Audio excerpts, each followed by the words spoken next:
ਜੀ ਜੀ ਆਇਆਂ ਨੂੰ ਲਾਇਲਪੁਰ ਯੰਗ ਹਿਸਟੋਰੀਅਨ ਕਲੱਬ ਦੇ ਵਿੱਚ ਸਾਰੇ ਦੋਸਤ ਮਾਜ਼ਰਤ ਥੋੜਾ ਜਿਹਾ ਲੇਟ ਹੋ ਗਏ ਸੀ, ਕੋਈ 10-15 ਮਿੰਟ ਲੇਟ ਹੋ ਗਏ। ਉਹਦੀ ਬਹੁਤ ਮਾਜ਼ਰਤ, ਬਿਕੋਜ਼ ਥੋੜਾ ਲੇਟ ਸ਼ੁਰੂ ਕਰਨਾ ਪਿਆ ਮੈਨੂੰ ਵੀ। ਇੱਥੇ ਥੋੜਾ ਲਾਈਟ ਦਾ ਪ੍ਰੋਬਲਮ ਸੀ ਅੱਜ।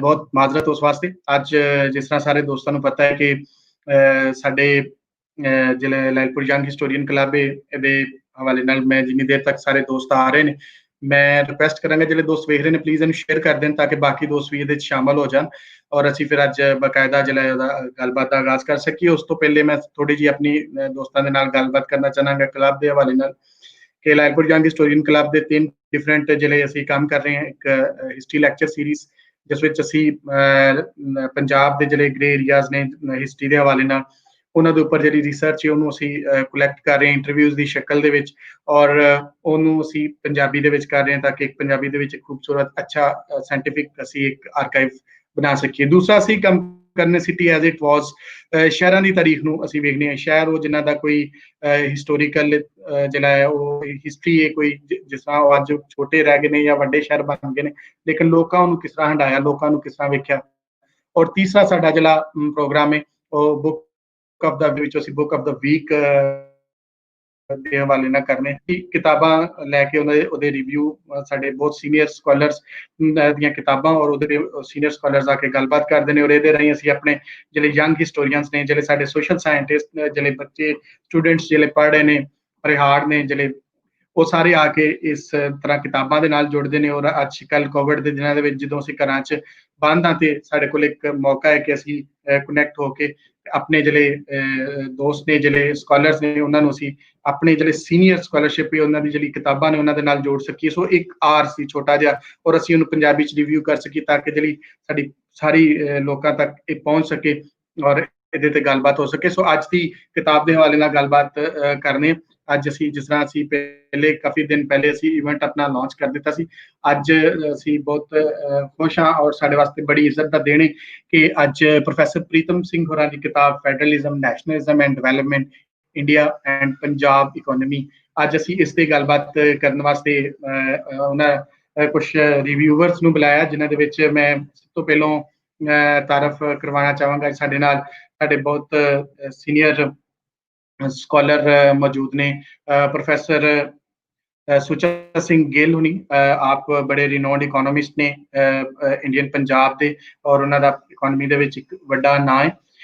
ਸੈਕੰਡ ਸਾਡੇ ਰਿਵਿਊਵਰ ਜਿਹੜਾ ਡਾਕਟਰ ਸਈਦ ਸ਼ਫਕਤ ਸਾਹਿਬ ਨੇ, ਸਾਡੇ ਪੰਜਾਬ ਪਾਕਿਸਤਾਨ ਪੰਜਾਬ ਵੱਲੋਂ ਸੋਸ਼ਲ ਸਾਇੰਟਿਸਟ ਨੇ ਔਰ ਇਸ ਵਕਤ FC ਕਾਲਜ ਦੇ ਵਿੱਚ ਡਾਇਰੈਕਟਰ ਨੇ centre for public policy and governance ਦੇ।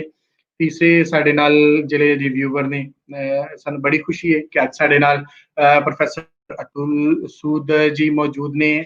ਆਪ ਐਸੋਸੀਏਟ ਪ੍ਰੋਫੈਸਰ ਨੇ centre of study of regional development Jawahar Lal Nehru university new Delhi ਤੋਂ। ਅਸੀਂ ਆਪਣੇ ਸਾਰੇ ਜਿਹੜੇ ਸੀਨੀਅਰ ਸਕਾਲਰਸ ਨੇ ਉਹਨਾਂ ਨੂੰ ਜੀ ਆਇਆਂ ਨੂੰ ਆਖਦੇ ਆਪਣੇ ਇਸ ਲਾਇਲਪੁਰ ਯੰਗ ਹਿਸਟੋਰੀਅਨ ਕਲੱਬ ਦੇ। ਸੋ ਅੱਜ ਦੀ ਗੱਲਬਾਤ ਸ਼ੁਰੂ ਅਸੀਂ ਜਿਹੜੀ ਹੈ ਉਹਦਾ ਕਰਨ ਜਾ ਰਹੇ ਹਾਂ। ਸੋ ਅਸੀਂ ਸਭ ਤੋਂ ਪਹਿਲੇ ਦਰਖਾਸਤ ਕਰਾਂਗੇ ਪ੍ਰੋਫੈਸਰ ਸੁੱਚਾ ਸਿੰਘ ਗਿੱਲ ਹੋਰਾਂ ਨੂੰ ਕਿ ਉਹ ਆਉਣ ਤੇ ਆਪਣੀ ਗੱਲਬਾਤ ਅੱਜ ਦੀ ਸਾਡੇ ਨਾਲ ਜਿਹੜੀ ਹੈ ਉਹ ਸਾਂਝੀ ਕਰਨ। ਜੀ ਪ੍ਰੋਫੈਸਰ ਜੀ ਆਇਆਂ ਨੂੰ ਲਾਇਲਪੁਰ ਯੰਗ ਹਿਸਟੋਰੀਅਨ ਕਲੱਬ ਦੇ ਵਿੱਚ। बहुत बहुत शुक्रिया, बहुत बहुत धन्यवाद तरसत ਚੱਠਾ जी। मैं सब तो पहला लायलपुर यंग हिस्टोरीयन क्लब वालों ये जरा यतन किया गया प्रोफैसर प्रीतम सिंह होरां दी किताब federalism, nationalism and India and development and Punjab economy, ये बहुत ही शलाघायोग कदम है और ये कोशिश बहुत एक वधिया कदम है। इसके दो कारण हैं। पहला तो जिवें तुसीं जिक्र किया कि ये सारी गलबात पंजाबी विच की जा रही है और ये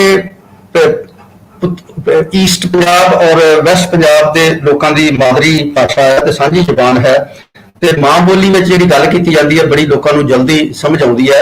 तो इस करके ये उपराला जोड़ा है दोवां पंजाबां दे विच दोवां देशां दे विच सांझ पैदा करने वास्ते बहुत वधिया गल है।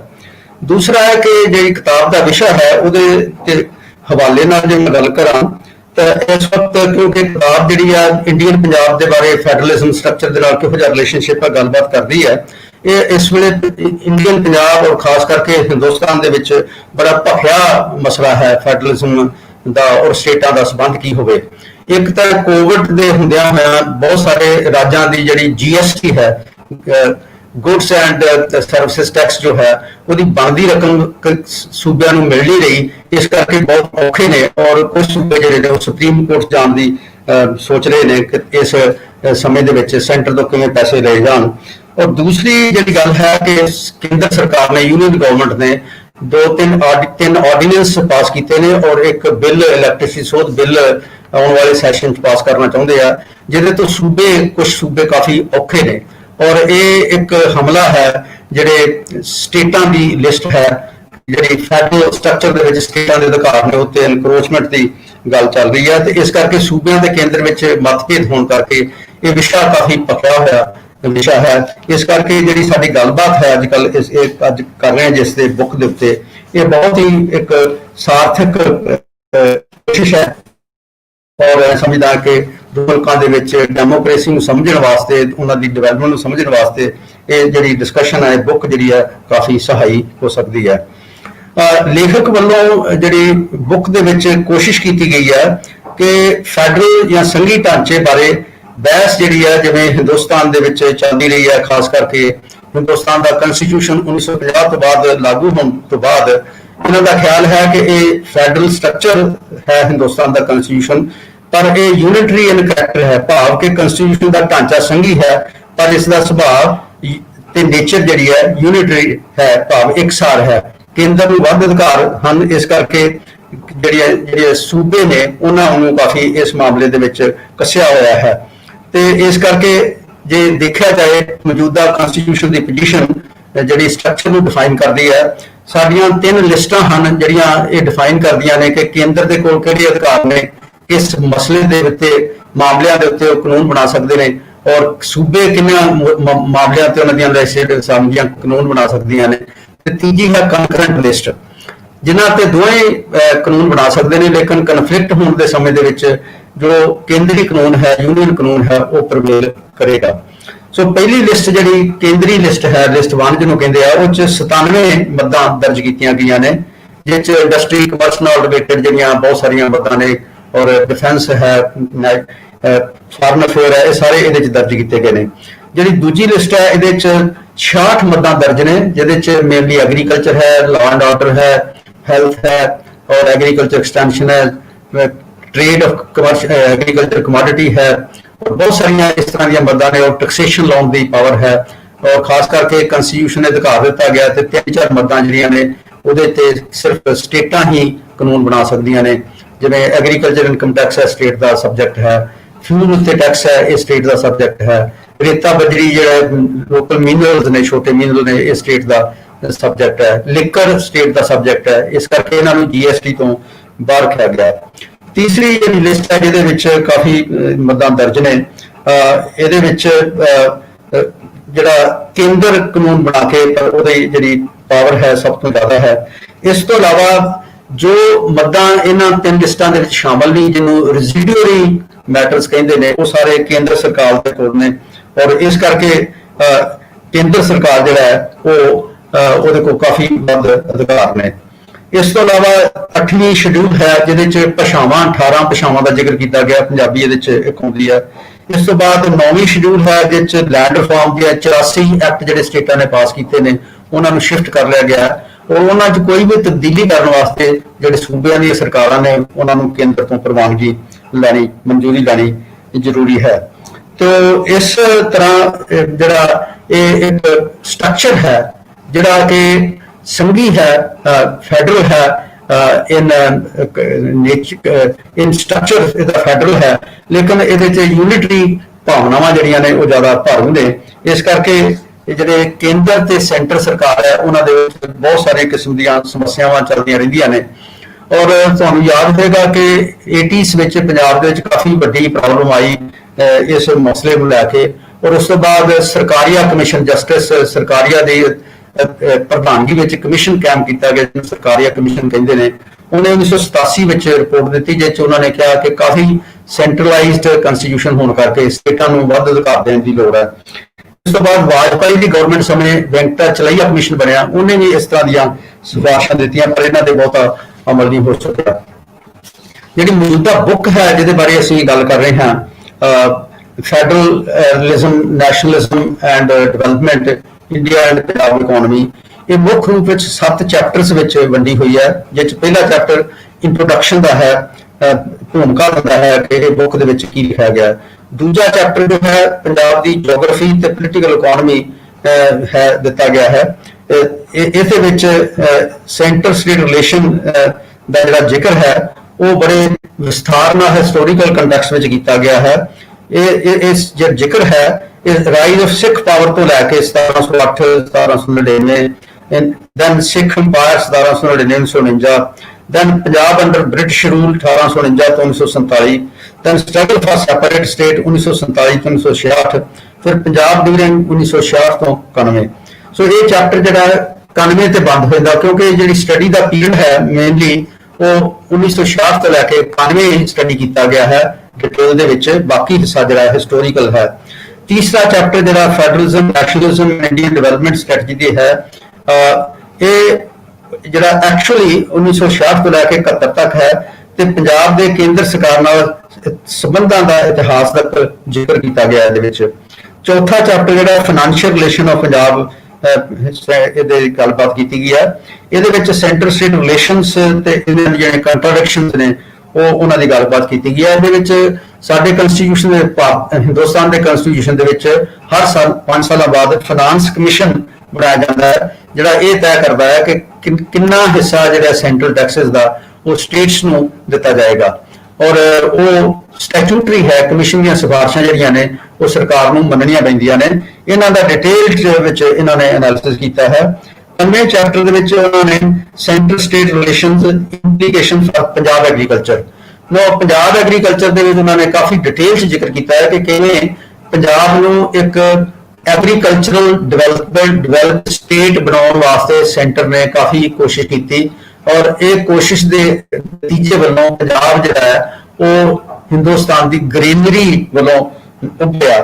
ਪਰ 5ਵੇਂ ਚੈਪਟਰ ਦੇ ਵਿੱਚ ਉਹਨਾਂ ਨੇ ਜਿਹੜਾ 6ਵੇਂ ਚੈਪਟਰ ਦੇ ਵਿੱਚ ਜਾ ਕੇ ਸੈਂਟਰ ਸਟੇਟ ਰਿਲੇਸ਼ਨ ਇਨ ਇੰਡਸਟਰੀ ਇੰਪਲੀਕੇਸ਼ਨ ਵਾਲਾ ਪੰਜਾਬ 'ਚ ਦੱਸਿਆ ਕਿ ਇਸ ਪ੍ਰੋਸੈਸ ਦੇ ਵਿੱਚ ਪੰਜਾਬ ਨੇ ਐਗਰੀਕਲਚਰ ਦਾ ਸਪੈਸ਼ਲਾਈਜੇਸ਼ਨ ਬਣਾ ਲਈ, ਲੇਕਿਨ ਇੰਡਸਟਰੀਅਲ ਲੈਵਲ ਦੇ ਵਿੱਚ ਉਹ ਬੈਕਵਰਡ ਰਹਿ ਗਿਆ।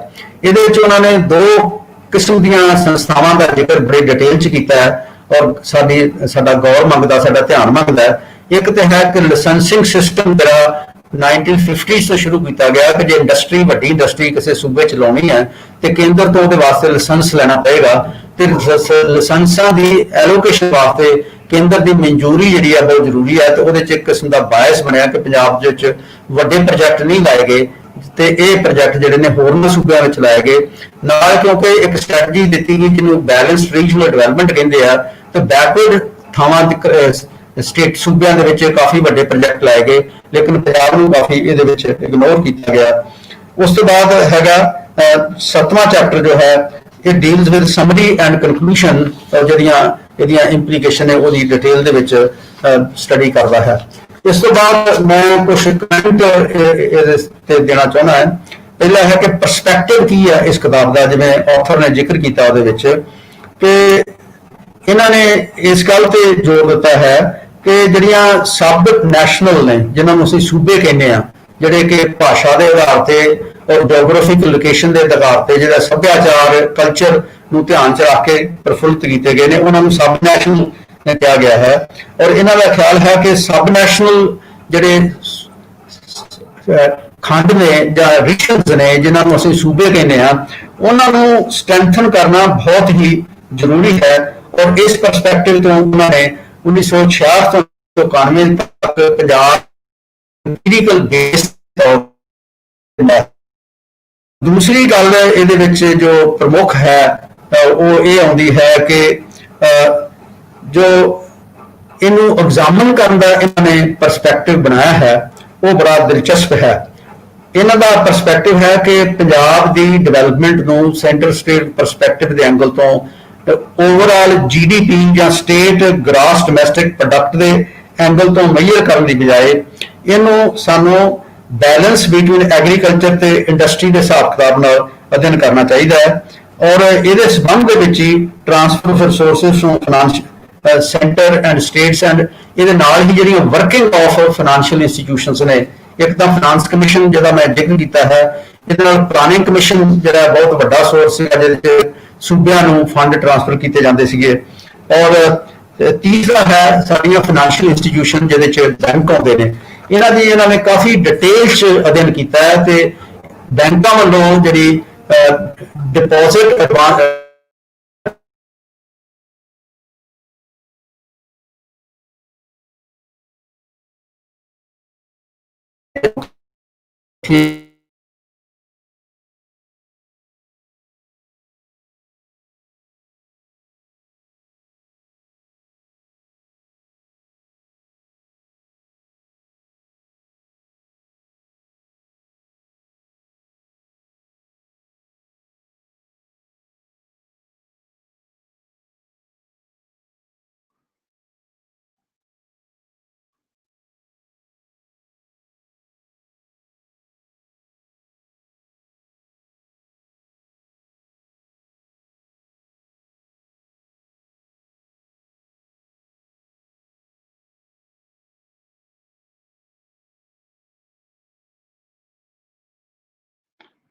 ਜੀ ਪ੍ਰੋਫੈਸਰ ਸੁੱਚਾ ਸਿੰਘ ਗਿੱਲ ਹੋਰਾਂ ਦਾ ਰਾਬਤਾ ਥੋੜਾ ਸਾਡੇ ਨਾਲ ਉਹਨਾਂ ਦਾ ਇੰਟਰਨੈਟ ਦਾ ਥੋੜਾ ਪ੍ਰੋਬਲਮ ਹੈ। ਜਿਸ ਤਰ੍ਹਾਂ ਹੀ ਸਾਡੇ ਨਾਲ ਕਨੈਕਟ ਹੋਣਗੇ ਅਸੀਂ ਦੁਬਾਰਾ ਉਹਨਾਂ ਦੀ ਗੱਲਬਾਤ ਕਿਉਂਕਿ ਜੇ ਮੁੱਕੀ ਨਹੀਂ ਸੀ ਅਸੀਂ ਸ਼ੁਰੂ ਕਰਾਵਾਂਗੇ। ਤੇ ਅਸੀਂ ਹੁਣ ਆਪਣੇ ਜਿਹੜੇ ਹੈ ਉਹ ਸੈਕੰਡ ਰਿਵਿਊਅਰ ਵੱਲ ਵਧਦੇ ਹਾਂ। ਅੱਜ ਸਾਡੇ ਸੈਕੰਡ ਰਿਵਿਊਅਰ ਨੇ ਪ੍ਰੋਫੈਸਰ ਡਾਕਟਰ ਸਈਦ ਸ਼ਫਕਤ ਸਾਹਿਬ ਨੇ। ਆਪ ਸਾਡੇ ਪੰਜਾਬ ਦੇ ਪਾਕਿਸਤਾਨੀ ਪੰਜਾਬ ਦੇ ਰਿਨੋਨ ਸੋਸ਼ਲ ਸਾਇੰਟਿਸਟ ਨੇ। ਅੱਜ ਕੱਲ੍ਹ FC ਕਾਲਜ 'ਚ ਪੜ੍ਹਾ ਰਹੇ ਨੇ ਔਰ ਡਾਇਰੈਕਟਰ ਨੇ centre for public policy and governance ਦੇ। ਅੱਜ ਸਾਡੇ ਨਾਲ ਸਾਡੇ ਪ੍ਰੋਗਰਾਮ ਦੇ ਵਿੱਚ ਆਏ ਔਰ ਜੀ ਪ੍ਰੋਫੈਸਰ ਸਾਹਿਬ।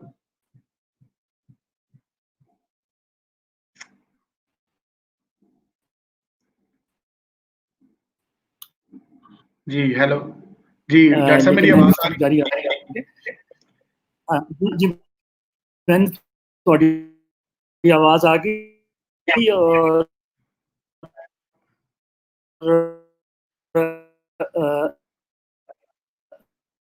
प्रोफेसर गिल साहब जी ਜਿਹੜੀਆਂ ਉਹ ਤੁਹਾਡੇ ਸਾਹਮਣੇ ਮੇਰੇ ਖਿਆਲ 'ਚ ਆ ਗਈਆਂ ਨੇ। ਮੈਂ ਚੰਦ ਇੱਕ ਉਹਦੇ 'ਚ ਥੋੜਾ ਜਿਹਾ ਪਾਕਿਸਤਾਨ ਦੇ ਹਵਾਲੇ ਦੇ ਨਾਲ ਵੀ ਗੱਲ ਕਰਨਾ ਚਾਹਾਂਗਾ। ਪਹਿਲੀ ਗੱਲ ਤੇ ਇਹ ਵੇ ਕਿ ਮੈਂ ਸਮਝਣਾ ਕਿ ਇਹ ਕਿਤਾਬ ਮੈਨੂੰ ਅਫਸੋਸ ਹੈ ਕਿ ਮੈਂ ਬੜੀ ਦੇਰ ਨਾਲ ਦੇਖ ਰਿਹਾ ਔਰ 2008 ਦੀ ਛਪੀ ਦੀ ਔਰ ਇਹਦੇ ਤੇ ਕਾਫੀ ਲਿਟਰੇਚਰ ਰਿਵਿਊ ਵਗੈਰਾ ਆਇਆ ਹੈ। ਔਰ ਮੈਂ ਪ੍ਰੋਫੈਸਰ ਪ੍ਰੀਤਮ ਸਿੰਘ ਸਾਹਿਬ ਦਾ ਵੀ ਬੜਾ ਮਸ਼ਕੂਰ ਹਾਂ ਕਿ ਉਹਨਾਂ ਨੇ ਕੁਛ ਆਪਣੇ ਰਿਵਿਊਜ਼ ਵੀ शेयर किए जेड़े कि काफ़ी हेल्पफुल मेरे वास्ते भी होए। मेरी अपनी ज़ाती कोई एक्सपर्टीज़ पंजाब ते नहीं है लेकिन ख़ास तौर पे जेड़े इशूज़ ने वो बहुत ही अहम ने। इन्हां ने जिस तरीके नाल फेडरलिज्म नैशनलिज्म डिवेलपमेंट और पंजाब नूं डील करन दी कोशिश कीती है इन्हां चारां नूं इंटैग्रेट करना बड़ा मुश्किल सी conceptually and theoretically। so एक मेजर कंट्रीब्यूशन जिहड़ी मैं समझना वा वो इन्होंने जिहड़े 4 अप्रोचेस दित्तियां और परस्पैक्टिव्स दिते उहदे हवाले नाल कुछ तजादात ने जिन्हां नूं इन्होंने हाईलाइट कीता है। जिसले तुसी फेडरलिज्म नूं देखो नैशनलिज्म नूं देखो डिवेलपमेंट नूं देखो और आइडेंटिटी नूं देखो। सो इस तरह दी जिहड़ियां चीज़ां ने उहदे ते मैं आना चाहना। मैं पहले शुरू करना चाहना वा एक इन्हां दी तुहानूं साइटेशन दे के जिहड़ी कि इन्होंने अपने पहले वाले एडिशन के उत्ते जिहड़ा प्रीफेस उहदे च लिखी है उहदा तर्जमा भी मैं कर दियांगा। The crisis of federalism in India was accompanied by the crisis of development model and the launch of a new regime, new liberal economic reforms। यानी यह जिहड़ा असल बुनियाद है कि ਜਿਹੜੀ ਚੀਜ਼ ਜਿਸ ਚੀਜ਼ ਨੂੰ ਸਮਝਣ ਦੀ ਲੋੜ ਹੈ ਕਿ ਫੈਡਰਲਿਜ਼ਮ ਦੇ ਵਿੱਚ ਡਿਵੈਲਪਮੈਂਟ ਇੱਕ ਬਹੁਤ ਅਹਿਮ ਔਰ ਜਿਸ ਲਈ ਉਹਦੀ ਇੱਕ ਪ੍ਰਾਇੋਰਿਟੀ ਹੋ ਜਾਏ ਤੇ ਉਹਨੂੰ ਕਿਸ ਤਰ੍ਹਾਂ ਡੀਲ ਕਰਨਾ ਹੈ। ਤੇ ਇਹ ਚੈਲੰਜ ਮੈਂ ਸਮਝਣਾ ਇਹ ਇੰਡੀਆ ਵਾਸਤੇ ਵੀ ਪਾਕਿਸਤਾਨ ਵਾਸਤੇ ਵੀ ਬਹੁਤ ਵੱਡਾ ਚੈਲੰਜ ਹੈ। ਇਹ आइनी तौर पर जी गल इन्होंने की है और सेंटर्स और डिसेंट्रलाइजेशन जे बड़ा एम्फेसिस भी देंगे ने और प्रोफैसर गिल साहब ने भी थोड़ा जिहा जिक्र किया। पहली गल जी है उहदे वे कि सानू यह हमेशा याद रखना चाहिए कि 1935 का एक्ट जिहड़ा है उस तो इंडिया और पाकिस्तान दोवें मुकम्मल तौर पर लीगली आज़ाद नहीं हो सके। सो जेरे आइन ने साडे जिन्हां दा स्ट्रक्चर का जिक्र करते हैं सारे वो बुनियादी तौर तो उस तो निकलते हैं। जिसले उस तो निकलते हैं तो पहला तजाद यह है कि वो बहुत सेंट्रलाइजिंग ने और यदी बड़ी अच्छी तफसील जी है इन्होंने डिवेलपमेंट के हवाले दे नाल और खास तौर पर नैशनल इकनॉमिक पॉलिसी के हवाले दे नाल बहुत अच्छी तफसील प्रोफैसर सिंह साहब ने दी है ये उत्ते। सो इनू जरा इस तजाद में जानना कि अगर एक पासे तुहाडा आइनी जिहड़ा वो सेंट्रलाइजिंग है ते दूसरे पासे तुसी कोशिश कर रहे हो कि फैडरेटिंग यूनिट्स जिहड़े ने इन्हों आज़ादी मिले। उहदे ते जिहड़ी ज़्यादा अहम गल है वो वे कि इंडिया और खास तौर पर पाकिस्तान जैसी जिहड़ियां फेडरेशन से इन्हां दे विच मसला जिहड़ा है वो थोड़ा जिहा समझण दी भी लोड़ है कि उस तरह फैडरल यूनिट्स नहीं सन, यूनिट्स जिन्हां ने वॉलंटरीली फेडरेशन बनाई हुए, यानी अपने तौर पर जिहड़ी यूनिट्स ने उन्होंने नहीं दी फैडरेशन नूं पावर, बल्कि फैडरेशन ग्रांट कर रही है क्योंकि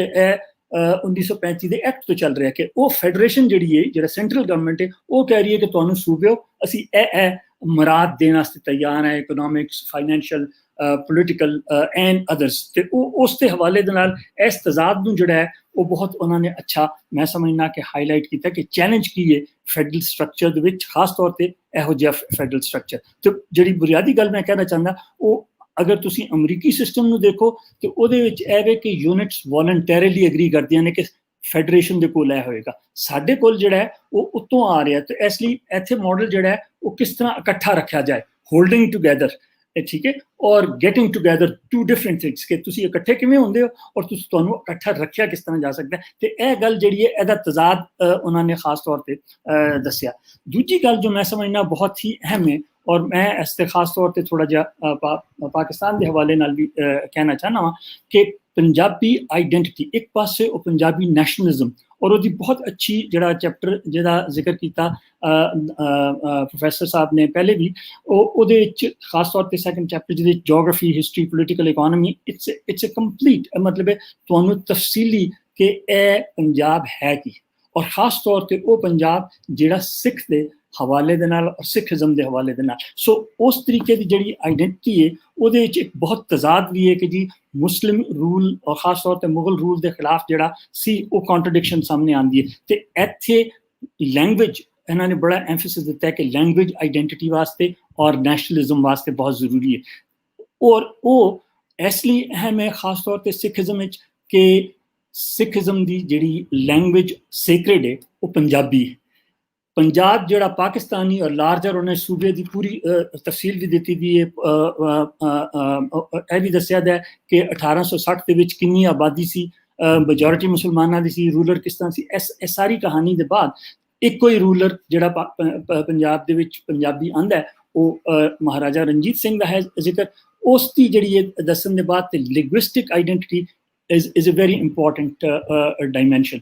और इनू देखते हुए जिसले तुसीं देखते हो तो उहदे जो दसते हैं कि पंजाब नूं जिहड़ा लार्जर सी खास तौर पर इंडियन 66 दे विच जिसले तकसीम हुंदा ते 66 तो 90 का इस फेज दसदे हैं उहदे च किस तरह 3 हिस्सियां च तकसीम होया और एक आइडेंटिटी जिहड़ी है language. So point that I am making is कि जिहड़ा तुहानूं लैंग्वेज वाला हिस्सा है वो इस तरीके नाल देखना कि उहदी सेक्रेड वैल्यू है और उस सेक्रेड वैल्यू के बेसिस के उत्ते interchangeably ethnicity Punjabi nationalism vis-a-vis Indian nationalism का जिहड़ा है वो किस तरह सामने आंदा है। इनू it was a very complex affair और फिर अपनी ओरिएंटेशन का भी दस देने कि मैं अगर खास तौर पर थोड़ा जिहा मार्क्सिस्ट इनकलिनेशन वाला इन चीज़ों को देखो तो किस किस्म का तजाद जिहड़ा है वो पैदा होंदा है। सो इस हवाले नाल बहुत ही अहम हिस्सा सामने नज़र आता है।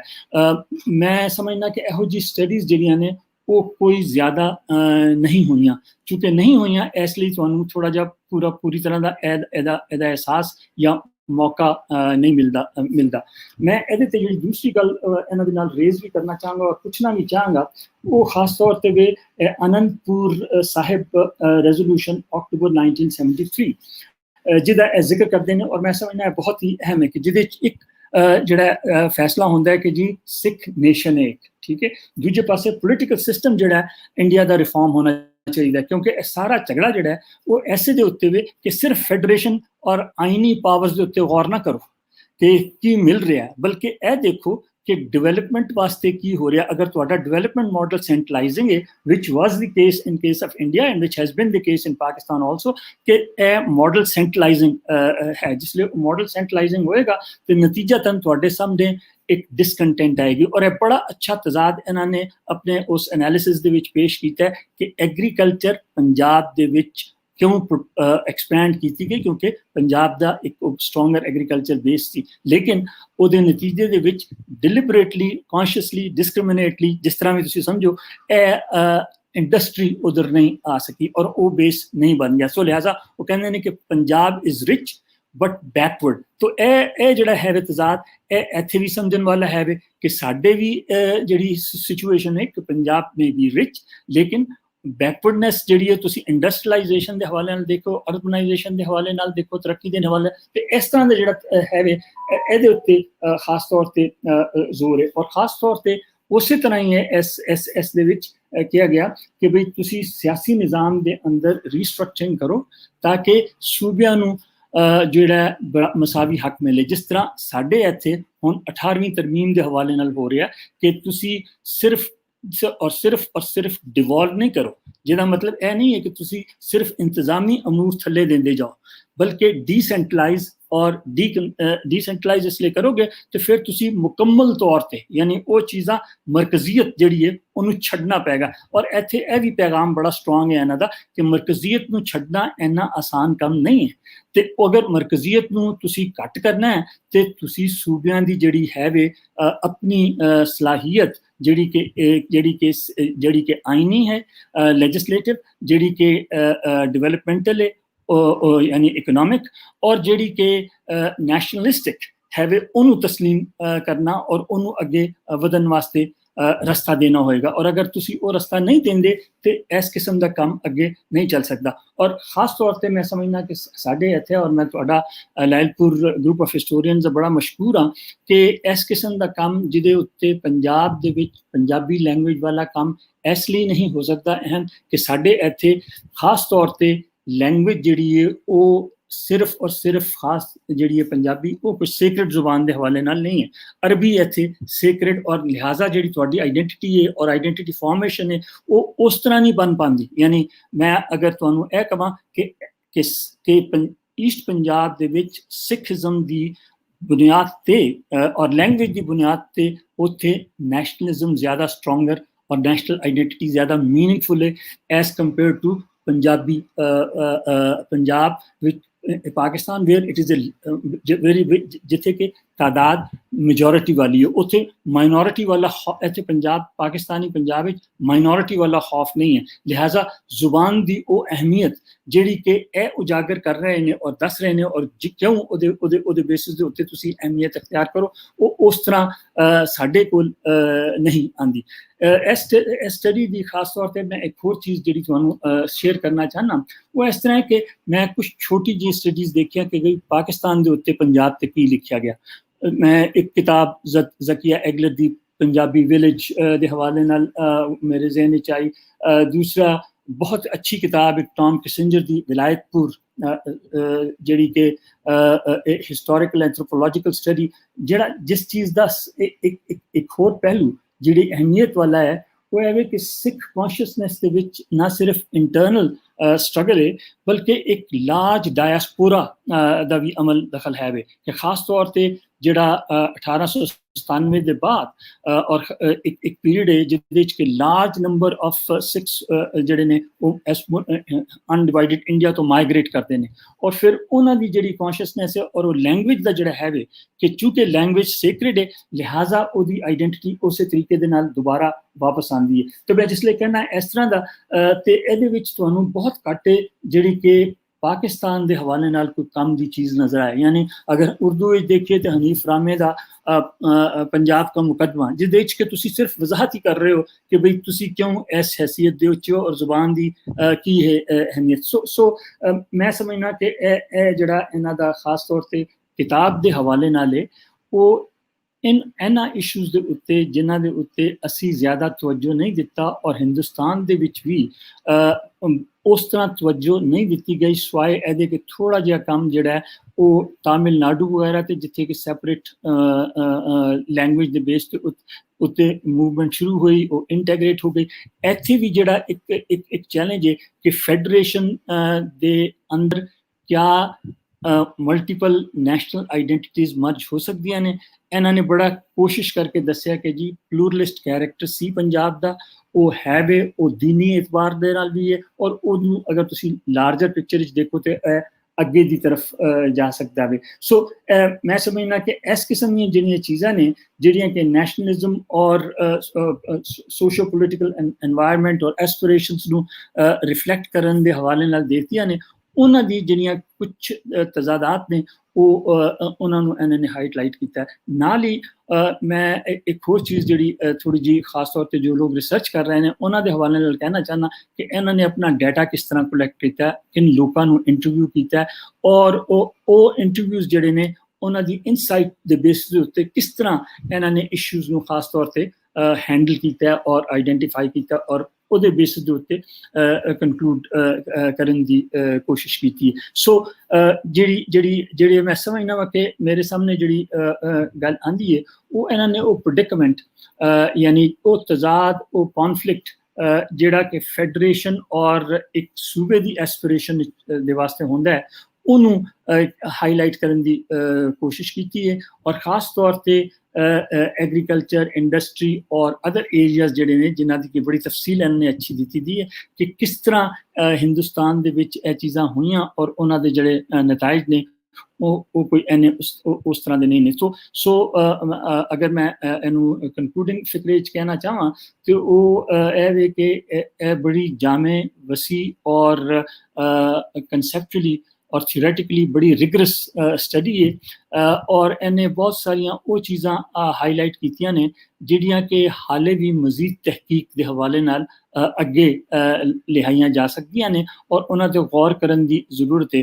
और सवाल जिहड़ा है वो फिर इस दे उत्ते आ जांदा है कि क्या पंजाब दा जिहड़ा केस है जिहदा एक एतबार नाल मैं समझना कि वो हाईलाइट कर रहे हैं, क्या आइडेंटिटी पंजाबी नैशनलिज्म सैपरेटिज्म दी वल जांदा है या मर्ज होंदा है with in the larger federation. और इसते भी इन्होंने तजाद जिहड़ा है इनू हाईलाइट किया लेकिन इनू ओपन एंडेड मेरे ख्याल छड़ दिता है कि जी देखने की गल है और अगर प्लैनिंग जिहड़ी है थोड़ी जी डिसेंट्रलाइज होंदी है सूबियां नू अपने हकूक के हवाले नाल काम करन दिता जाएगा तो वो मीनिंगफुल होएगा। और इस एतबार नाल मैं समझना साढ़े वास्ते भी अगरचा बड़ा लेट है 18th अमेंडमेंट का आना, लेकिन एक मौसर और ज़रूरी कदम है। और मैं जिस तरह कहा वे कि मैं थोड़ा जिहा जानना चाहांगा कि जिहड़ा 1973 वाला है वे औरंगाबाद वाला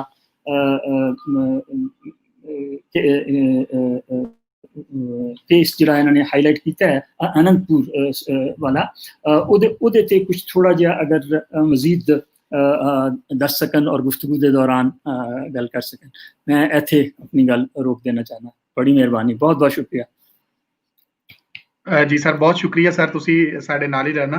असी अपने रिव्यूवर्स के नाल अगे गल तोरांगे जिहड़े सानू वेख रहे ने। प्लीज़ वो कमेंट च अपने सवाल लिख सकते ने, कोई गल कर सकदा। साडे नाल प्रोफैसर प्रीतम सिंह जी भी मौजूद ने, असी आखिर ते उन्हां दी गलबात भी सुनांगे, उन्हां कोल वो सवाल भी लवांगे।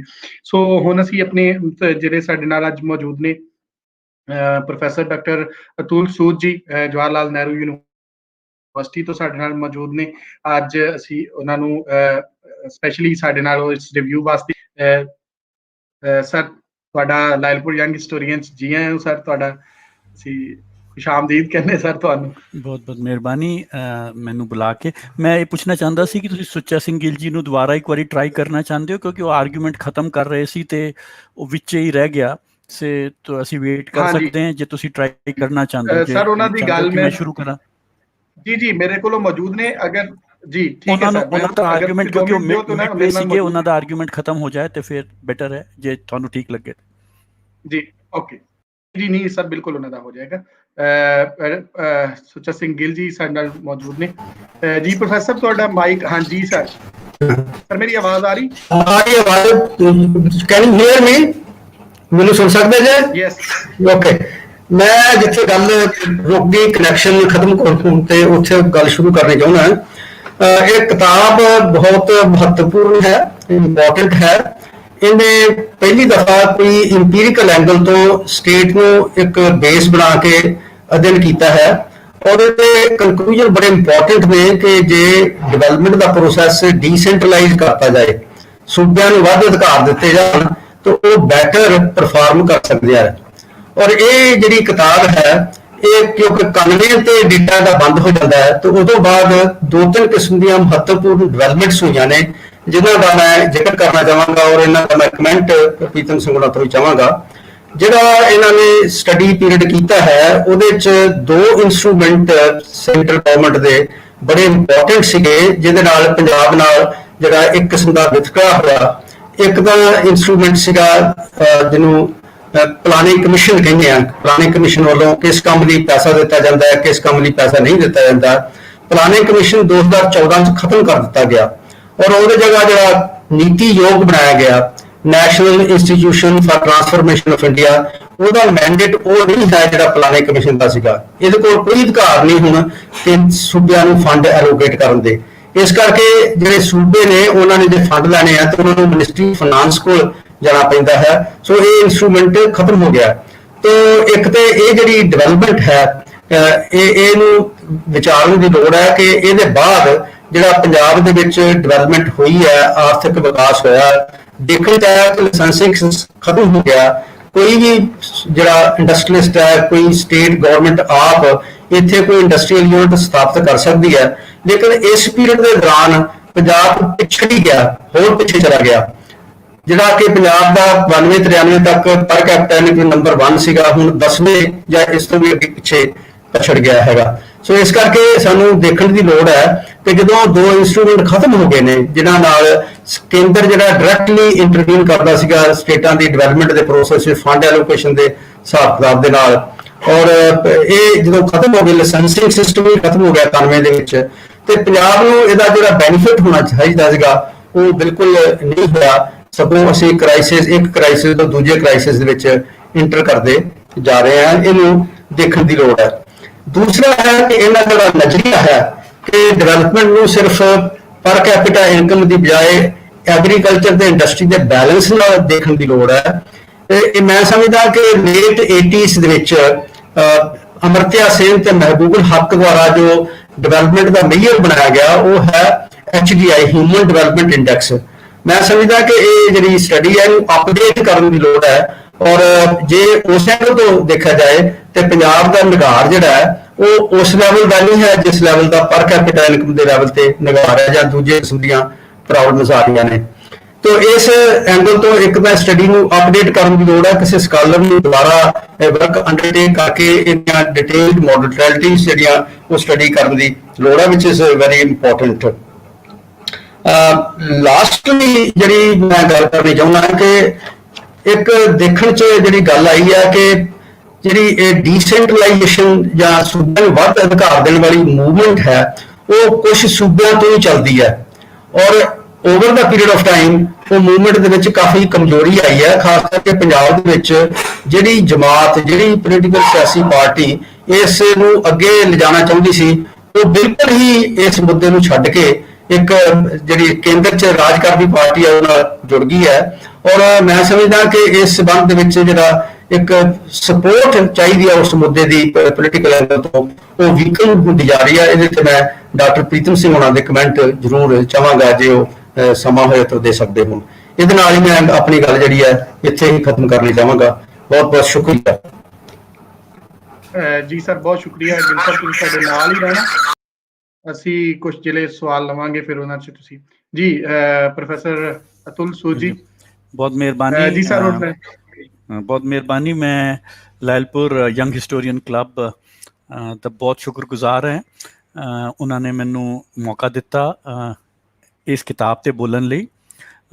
ਔਰ ਮੈਂ ਇਹ ਵੀ ਦੱਸਣਾ ਚਾਹੁੰਦਾ ਹਾਂ ਕਿ ਇੱਕ ਤਾਂ ਤੁਹਾਡੇ ਸਾਰਿਆਂ ਨਾਲ ਬਹਿ ਕੇ ਗੱਲਬਾਤ ਕਰਨ ਦਾ ਜਿਹੜਾ ਮੈਨੂੰ ਮੌਕਾ ਮਿਲਿਆ ਹੈ ਉਹਦੇ ਲਈ ਮੈਂ ਬਹੁਤ ਸ਼ੁਕਰਗੁਜ਼ਾਰ ਹਾਂ। ਪਰ ਇੱਕ ਹੋਰ ਐਡਿਡ ਰੀਜ਼ਨ ਇਹ ਵੀ ਹੈ ਕਿ ਮੇਰਾ ਸੰਬੰਧ ਪ੍ਰੋਫੈਸਰ ਪ੍ਰੀਤਮ ਸਿੰਘ ਨਾਲ 4 ਦਸ਼ਕਾਂ ਦਾ ਹੈਗਾ। ਮੈਂ ਉਹਨੂੰ ਇੰਟਰੋਡਿਊਸ ਹੋਇਆ ਸੀ ਉਹਨਾਂ ਨੂੰ as a student of his Punjab university Chandigarh ਵਿੱਚ।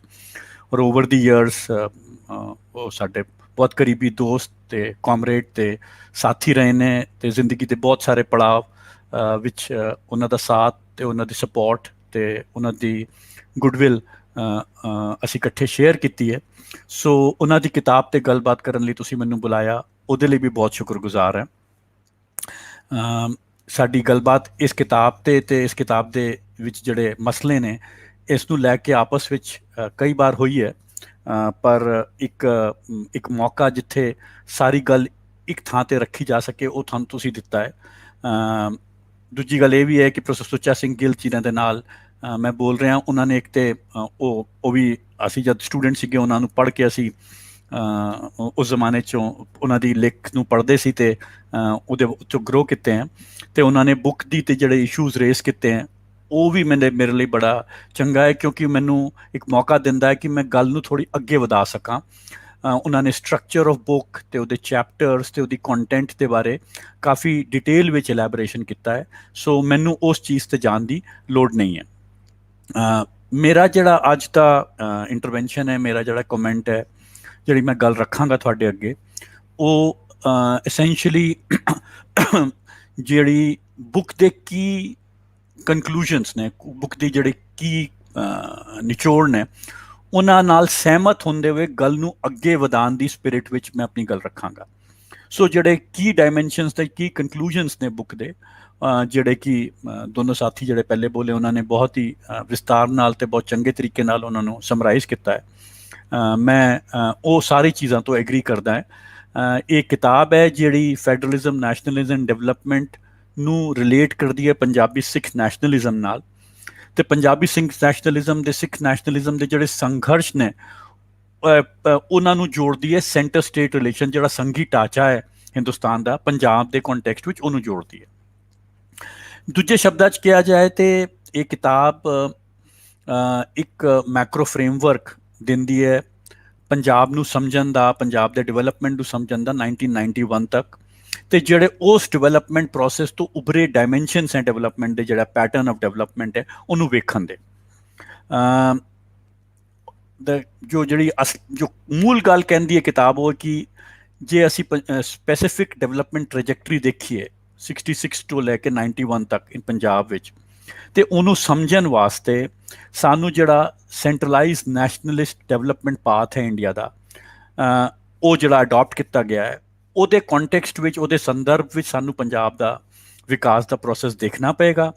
ਔਰ ਜਿਹੜਾ ਪੈਰਾਡੌਕਸੀਕਲ ਡਿਵੈਲਪਮੈਂਟ ਆਊਟਕਮਸ, ਜਿਹੜੇ ਕਿ ਜਿਹਦੀ ਗੱਲ ਪ੍ਰੋਫੈਸਰ ਸੁੱਚਾ ਸਿੰਘ ਗਿੱਲ ਨੇ ਵੀ ਕੀਤੀ ਹੈ, ਐਗਰੀਕਲਚਰ ਇੰਡਸਟਰੀ ਦੇ ਜਿਹੜੇ ਚੈਲੰਜਸ ਪੰਜਾਬ ਲਈ ਪੈਦਾ ਕੀਤੇ ਉਸ ਪੀਰੀਅਡ ਨੇ, ਉਹਨੂੰ ਸਮਝਣ ਵਾਸਤੇ ਵੀ ਇਹ ਸੰਘੀ ਢਾਂਚੇ ਦੇ ਨਾਲ ਜੋੜ ਕੇ ਦੇਖਣਾ ਪਏਗਾ। ਉਹ ਸੰਘੀ ਢਾਂਚੇ ਨੂੰ ਦੇਖਣ ਦੇ ਤਰੀਕੇ ਵਿੱਚ ਇੱਕ ਪੋਲੀਟੀਕਲ ਇਕੋਨਮੀ ਪਰਸਪੈਕਟਿਵ ਅਡੋਪਟ ਕਰਦੀ ਹੈ ਬੁੱਕ, ਅਤੇ ਹਾਈਲਾਈਟ ਕਰਦੀ ਹੈ ਕਿ ਕਿੰਝ ਜਿਹੜਾ ਯੂਨਿਟਰੀ ਫੈਡਰਲਿਜ਼ਮ ਦੀ ਗੱਲ ਕੀਤੀ ਪ੍ਰੋਫੈਸਰ ਗਿੱਲ ਨੇ, ਕਿ ਕਿੰਝ ਸੈਂਟਰਲਾਈਜ਼ਿੰਗ ਟੈਂਡੈਂਸੀਜ਼ ਰਹੀ ਹੈ ਇੰਡੀਆ ਦੇ ਸੰਘੀ ਢਾਂਚੇ ਵਿੱਚ, ਜਿਹੜੇ ਕਿ ਰਹੀ ਨਹੀਂ ਹੈ ਬਲਕਿ ਹੁਣ ਚੱਲ ਵੀ ਰਹੀਆਂ ਅਤੇ ਸਟਰੈਂਥਨ ਵੀ ਹੋਈਆਂ ਹੈ ਬਹੁਤ ਤਰੀਕੇ ਨਾਲ।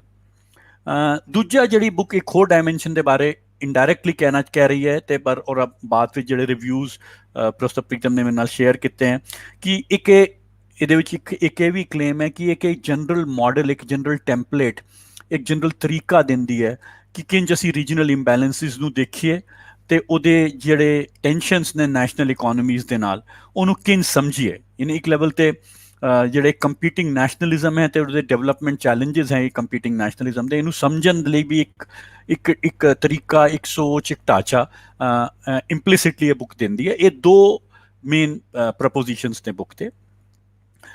ਮੈਂ ਜਿਹੜੀ ਇਹ ਬੁੱਕ ਹੈ ਇਹ 2008 ਵਿੱਚ ਛਪੀ ਸੀ, 12 ਸਾਲ ਹੋ ਗਏ ਇਸ ਬੁੱਕ को।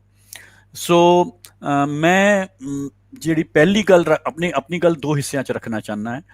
ਪਹਿਲੀ ਗੱਲ ਮੈਂ ਇਹ ਰੱਖਣਾ ਚਾਹੁੰਦਾ ਹੈ ਕਿ ਜਦ ਅਸੀਂ ਅੱਜ ਇਸ ਬੁੱਕ ਦੇ ਬਾਰੇ ਤੇ ਇਹਦੇ ਫਰੇਮਵਰਕ ਦੇ ਬਾਰੇ ਤੇ ਇਹਦੀ ਡਿਟੇਲਸ ਦੇ ਬਾਰੇ ਗੱਲ ਕਰ ਰਹੇ ਹਾਂ, ਜਿਹੜੇ ਪੰਜਾਬ ਦੇ ਅੱਜ ਦੇ ਕੰਟੈਂਪਰੇਰੀ ਚੈਲੰਜਸ ਨੇ, ਅੱਜ ਦੇ ਜਿਹੜੇ ਮੁੱਖ ਡਿਵੈਲਪਮੈਂਟ ਚੈਲੰਜਸ ਨੇ, ਉਹ ਕਿਸ ਤਰ੍ਹਾਂ ਇਹ ਬੁੱਕ ਦਾ ਫਰੇਮਵਰਕ, ਇਹ ਬੁੱਕ ਦੀ ਡਿਟੇਲ ਸਾਨੂੰ ਮਦਦ ਕਰਦੀ ਹੈ ਗੱਲ ਨੂੰ ਹੋਰ ਬਿਹਤਰ ਸਮਝਣ ਲਈ, ਗੱਲ ਨੂੰ ਹੋਰ ਅੱਗੇ ਲਿਜਾਣ ਲਈ। ਸੋ ਕੰਟੈਂਪਰੇਰੀ ਚੈਲੰਜਸ ਆਫ ਪੰਜਾਬ ਤੇ ਉਹਦੇ ਵਿੱਚ ਬੁੱਕ ਦਾ ਫਰੇਮਵਰਕ ਤੇ ਬੁੱਕ ਦੀ ਡਿਟੇਲਸ ਦਾ ਅਸੀਂ ਕਿੰਜ ਇਸਤੇਮਾਲ ਕਰ ਸਕਦੇ ਹਾਂ, ਕਿਸ ਇਸ ਤੋਂ ਲਰਨ ਕਰ ਸਕਦੇ ਹਾਂ ਤੇ ਕਿੰਜ ਗੱਲ ਨੂੰ ਅੱਗੇ ਲਿਜਾ ਸਕਦੇ ਹਾਂ। ਤੇ ਸੈਕਿੰਡ ਪਾਰਟ ਵਿੱਚ ਜਿਹੜਾ ਬੜਾ ਬਰੀਫ ਹੋਏਗਾ, ਮੈਂ ਥੋੜੀ ਬਹੁਤ ਸਪੈਸੀਫਿਕ ਗੱਲ ਬੁੱਕ ਵਿੱਚ ਜਿਹੜੇ ਕੁਝ ਸਪੈਸੀਫਿਕ ਫੈਕਟਸ ਜਾਂ ਅਪਰੋਚेस ਅਡਾਪਟ ਕੀਤੇ ਗਏ ਉਹਦੇ ਬਾਰੇ ਗੱਲ ਕਰਨੀ ਸ਼ੁਰੂ ਕਰਾਂਗਾ।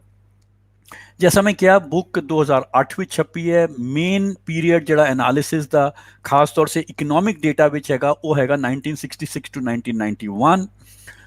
ਬਹੁਤ ਸਾਰੇ ਟੇਬਲਸ ਹੈ ਕਿਤਾਬ ਦੇ ਜਿਹੜੇ 86 87 ਦੇ ਬਾਅਦ ਦਾ ਡੇਟਾ ਨੂੰ ਨਹੀਂ ਦੇਖਦੇ, ਪਰ ਮੈਂ ਉਹ ਡੇਟਾ ਤੇ ਉਹ ਇਨਫੋਰਮੇਸ਼ਨ ਦੀ ਕੀ ਇੰਪਲੀਕੇਸ਼ਨ ਹੈ ਬੁੱਕ ਵਾਸਤੇ, ਜਾਂ ਜੋ ਡੇਟਾ ਆਏ ਤੇ ਕੀ ਨਏ ਸਾਨੂੰ ਕਿਨ ਨਈ ਚੀਜ਼ਾਂ ਜੋੜਨੀ ਪੈਣਗੀਆਂ, ਉਹਦੇ ਬਾਰੇ ਵੀ ਅੱਜ ਬਹੁਤੀ ਗੱਲ ਨਹੀਂ ਕਰਾਂਗਾ। ਮੇਰਾ ਜਿਹੜਾ ਕੀ ਵੈਂਟੇਜ ਪੁਆਇੰਟ ਹੈ ਜਿਸ ਤੋਂ ਮੈਂ ਆਪਣੀ ਗੱਲ ਰੱਖਣਾ ਚਾਹੁੰਦਾ ਹੈ ਕਿ ਪਿਛਲੇ 3 ਦਸ਼ਕਾਂ ਵਿੱਚ ਬਹੁਤ ਕੁਝ ਬਦਲਿਆ ਹੈ।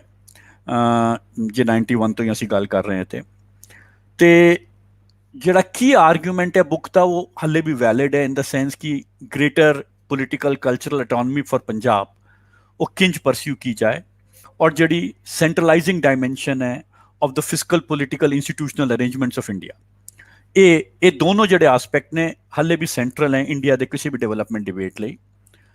In fact these are universal principles, ਇਹ ਇਨਫੈਕਟ ਜਿਨ੍ਹਾਂ ਨੂੰ ਕਿਸੇ ਵੀ ਕੰਟੈਕਸਟ ਵਿੱਚ ਅਪਹੋਲਡ ਔਰ ਰਿਸਪੈਕਟ ਕੀਤਾ ਜਾਣਾ ਚਾਹੀਦਾ ਹੈ। ਮੈਂ ਇਹ ਜਿਹੜਾ ਵੈਂਟੇਜ ਪੁਆਇੰਟ ਹੈ ਦੋਨੋਂ ਚੀਜ਼ਾਂ ਦਾ, ਗ੍ਰੇਟਰ ਪੋਲੀਟੀਕਲ ਕਲਚਰਲ ਆਟੋਨਮੀ ਇੱਕ ਲੈਵਲ ਤੇ ਦੀ ਗੱਲ ਕਰ ਰਹੇ ਹਾਂ ਤੇ ਦੂਜੀ ਜਿਹੜੀ ਸੈਂਟਰਲਾਈਜ਼ਿੰਗ ਡਾਇਮੈਂਸ਼ਨ ਹੈ, ਇਹ ਦੋਨੋਂ ਜਿਹੜੇ ਡਾਇਮੈਂਸ਼ਨ ਹੈ ਇਹ ਮੈਨੂੰ ਜਿਹੜਾ ਸਪੈਸੀਫਿਕ ਇੰਟਰਸਟ ਹੈ ਉਹ ਇਹ ਕਿ ਇਹ ਜਿਹੜੇ ਸਵਾਲਾਂ ਦੇ ਵਿੱਚ ਅਸੀਂ ਕੀ ਡਰਾ ਕਰ ਸਕਦੇ ਹਾਂ from the vantage point of autonomy and ਕਿ ਕਿਸ ਕਿਸਮ ਦੇ ਅਲਾਇੰਸਿਸ, ਕਿਸ ਕਿਸਮ ਦੀ ਪਾਰਟਨਰਸ਼ਿਪ, ਇਹਨੀ ਜਿਹੜੇ ਦੋ ਇਹ ਮਕਸਦ ਨੇ ਆਟੋਨਮੀ ਦਾ ਤੇ ਕਲਚਰਲ ਆਟੋਨਮੀ ਤੇ ਇਕਨੋਮਿਕ ਆਟੋਨਮੀ ਦਾ, ਤੇ ਜਿਹੜੀ ਰੈਜ਼ਿਸਟੈਂਸ ਟੂ ਦ ਸੈਂਟਰਲਾਈਜ਼ਿੰਗ ਡਾਇਮੈਂਸ਼ਨ ਹੈ, ਇਹ ਦੋਨੋਂ ਨੂੰ ਇਹਦੇ ਲਈ ਕਿਸ ਕਿਸਮ ਦੇ ਇਸ਼ੂਜ਼, ਕਿਸ ਕਿਸਮ ਦੇ ਅਲਾਇੰਸਿਸ ਸਾਨੂੰ ਬਿਲਡ ਕਰਨੇ ਹੈ ਜਾਂ ਕਿਸ ਕਿਸਮ ਤੋਂ ਚੈਲੰਜਸ ਨੂੰ ਦੇਖਣਾ ਗੱਲ ਨੂੰ ਅੱਗੇ ਵਧਾਉਣ ਲਈ। ਮੈਂ ਪਹਿਲੀ ਗੱਲ ਪੰਜਾਬ ਦੇ ਕੰਟੈਕਸਟ ਵਿੱਚ ਕਰਾਂਗਾ ਜਿਹੜੇ 3 ਦਸ਼ਕਾਂ ਵਿੱਚ ਜਿਹੜਾ ਬਦਲਾਵ ਦੀ ਗੱਲ ਹੈ, ਫਿਰ ਉਹਦੇ ਬਾਅਦ ਇੰਡੀਆ ਦੇ ਬਾਰੇ ਵੀ ਕੁਝ ਆਬਜ਼ਰਵੇਸ਼ਨ ਕਰਾਂਗਾ। ਜੇ ਪੰਜਾਬ ਬਾਰੇ ਅੱਜ ਗੱਲ ਕਰੀਏ ਤੇ ਜਾਂ ਪੰਜਾਬ ਬਾਰੇ ਕਦੀ ਵੀ ਗੱਲ ਕਰੀਏ ਇੰਡੀਅਨ ਪੰਜਾਬ ਦੇ ਬਾਰੇ ਕਮ ਤੋਂ ਘੱਟ ਤੇ ਪਹਿਲੀ ਗੱਲ ਇਹ ਹੈ ਕਿ ਖੇਤੀ ਐਗਰੀਕਲਚਰ ਦੇ ਬਾਰੇ ਗੱਲ ਹਰ ਕੋਈ ਕਰਦਾ ਹੈ ਔਰ ਕਰਨੀ ਚਾਹੀਦੀ ਹੈ। ਤੇ ਉਹਦੇ ਬਾਰੇ ਜੇ ਅਸੀਂ ਸਪੈਸੀਫਿਸਿਟੀਜ਼ ਦੇਖੀਏ ਕਿ ਵੀ ਅੱਜ ਐਗਰੀਕਲਚਰ ਦੀ ਕੀ ਕ੍ਰਾਈਸਿਸ ਹੈ, ਕੀ ਹੈ ਪੰਜਾਬ ਵਿੱਚ, ਹੋ ਕੀ ਰਿਹਾ ਹੈ, ਤੇ ਸਾਨੂੰ ਸਾਰਿਆਂ ਨੂੰ ਪਤਾ, ਪ੍ਰੋਫੈਸਰ ਸੁੱਚਾ ਸਿੰਘ ਗਿੱਲ ਵੀ ਹੈ, ਪ੍ਰੋਫੈਸਰ ਪ੍ਰੀਤਮ ਸਿੰਘ ਵੀ ਹੈਗੇ ਇੱਥੇ, ਤੇ ਤੁਸੀਂ ਸਾਰੇ ਸੁਣਨ ਵਾਲੇ ਵੀ ਜਾਣਕਾਰ ਹੋ ਇਹਦੇ ਬਾਰੇ ਕਿ 70% ਜਿਹੜਾ ਪੰਜਾਬ ਵਿੱਚ ਹੋਲਡਿੰਗਸ ਹੈ ਐਗਰੀਕਲਚਰ ਦੀ ਉਹ 2 ਸੇ 10 ਹੈਕਟਰ ਦੇ ਵਿੱਚ ਹੈ, ਯਾਨੀ ਇੱਕ ਲੈਸ ਦੈਨ 2% ਆਫ ਏਰੀਆ ਹੈ ਪੰਜਾਬ ਦੇ ਕੋਲ ਇੰਡੀਆ ਦਾ, but it produces about 20% of wheat, 11-12% of rice, ਬਹੁਤ ਵੱਡਾ ਸ਼ੇਅਰ ਹੈ ਬਹੁਤ ਸਾਰੇ agriculture production, food grain production ਵਿੱਚ। ਇਨਫੈਕਟ ਜਿਹੜਾ ਸੈਂਟਰਲ ਪੂਲ ਹੈ ਉਹਦੇ ਵਿੱਚ 38% of wheat and 26% of rice ਦੀ ਕੰਟਰੀਬਿਊਸ਼ਨ ਹੈ ਇਸ ਪੰਜਾਬ ਦੀ, ਜਿਹੜਾ less than 1.5% of the area ਹੈ, ਤੇ ਜਿਹਦੇ ਵਿੱਚ 70% ਹੋਲਡਿੰਗਸ ਬਿਟਵੀਨ 2 to 10 ਹੈਕਟਰਸ ਹੈ।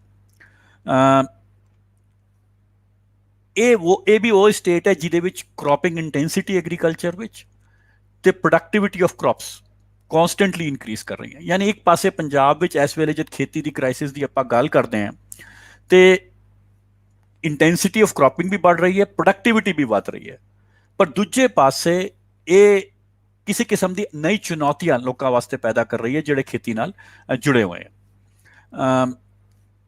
ਇਹ ਗ੍ਰੀਨ ਰੈਵੋਲੂਸ਼ਨ ਦੀ ਜਿਹੜੀ ਗਰੋਥ ਪੋਸਟ 60s ਤੋਂ ਸ਼ੁਰੂ ਹੋਈ ਹੈ, ਇਹ ਹੁਣ ਇੱਕ ਇਹੋ ਜਿਹੇ ਫੇਜ਼ ਵਿੱਚ ਹੈ ਇਸ ਵੇਲੇ ਜਿੱਥੇ ਵਿੱਚ ਡਿਕਲਾਈਨਿੰਗ ਫਾਰਮ ਪ੍ਰੋਫਿਟੇਬਿਲਿਟੀ ਔਰ ਇਨਕਰੀਜ਼ਿੰਗ ਇੰਡੈਟਡਨੈਸ, ਯਾਨੀ ਜੋ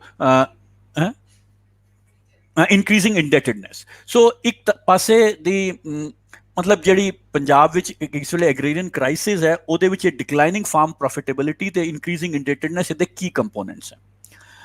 ਅੱਜ ਦੀ ਸਿਚੁਏਸ਼ਨ ਇਹ ਹੈ ਕਿ farmers are burdened with a very high ਮਤਲਬ ਜਿਹੜਾ ਲੋ ਇੰਡੈਟਡਨੈਸ ਹੈ ਉਹ 80,000 ਕਰੋੜ ਦੀ ਹੈ। ਜੇ ਅਸੀਂ ਆਪਾਂ ਆંકੜੇ ਦੇਖਦੇ ਹਾਂ ਕਿ ਜਿਹੜੇ ਸੁਸਾਈਡਸ ਇਹਨੇ ਬਿਲਡ ਕੀਤੇ ਉਹਦੇ ਵਿੱਚ ਜੇ ਕੰਟਰੀਬਿਊਟ ਕੀਤੇ ਉਹਦੇ ਵਿੱਚ ਡਿਫਰੈਂਟ ਐਸਟੀਮੇਟਸ ਹੈ, ਪਰ ਉਹ ਤੋਂ ਕਲੀਅਰ ਹੈ ਕਿ ਚਾਹੇ ਉਹ ਤੁਸੀਂ ਜਿਹੜੀ ਸਟੱਡੀਜ਼ ਹੈ ਟਾਈਮ ਘੱਟ ਹੈ ਤੇ ਮੈਂ ਕੋਟ ਨਹੀਂ ਕਰਾਂਗਾ 2010 ਤੋਂ ਦੇਖੀਏ ਜਾਂ 2010 ਤੋਂ ਬਾਅਦ ਤੋਂ 2016 ਵਿੱਚ ਦੇਖੀਏ ਕਿ ਇਹਦੇ ਵਿੱਚ ਕਲਟੀਵੇਟਰਸ ਤੇ ਐਗਰੀਕਲਚਰਲ ਲੇਬਰਰਸ ਦੋਨਾਂ ਲਈ ਬਹੁਤ ਵੱਡੀ ਤਰਾਸਦੀ ਇਹ ਐਗਰੀਕਲਚਰ ਨੇ ਇਹ ਐਗਰੀਰੀਅਨ ਸਟਰਕਚਰ ਨੇ ਪੈਦਾ ਕੀਤੀ ਹੈ। ਇਨਫੈਕਟ ਜੇ ਤੁਸੀਂ ਐਸਟੀਮੇਟ ਦੇਖੋਗੇ ਤੇ ਇਹ ਨਿਕਲ ਕੇ ਆਤਾ ਹੈ ਕਿ ਪੰਜਾਬ ਵਿੱਚ ਅਬਾਊਟ 20 ਲੱਖ ਕਲਟੀਵੇਟਰ ਨੇ ਤੇ 15 ਲੱਖ ਐਗਰੀਕਲਚਰ ਲੇਬਰਰ ਹੈ ਔਰ on an average 18 farmer and 18 agriculture labourers per lakh of workers have committed suicide.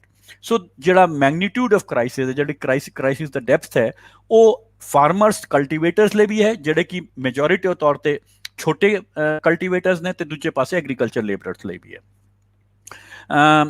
ਦੂਜੀ ਗੱਲ ਇਹ ਹੈ ਕਿ ਇਹ ਜਿਹੜੀ ਕ੍ਰਾਈਸਿਸ ਹੈ ਪ੍ਰੋਫਿਟੇਬਿਲਿਟੀ ਦੀ ਇਹਦੀ ਦੋ ਡਾਇਮੈਂਸ਼ਨਸ ਬਹੁਤ ਉਭਰ ਕੇ ਬਹੁਤ ਤੇਜ਼ੀ ਬਹੁਤ ਸ਼ਾਰਪਲੀ ਸਾਡੇ ਸਾਹਮਣੇ ਆਈਆਂ ਹੈ।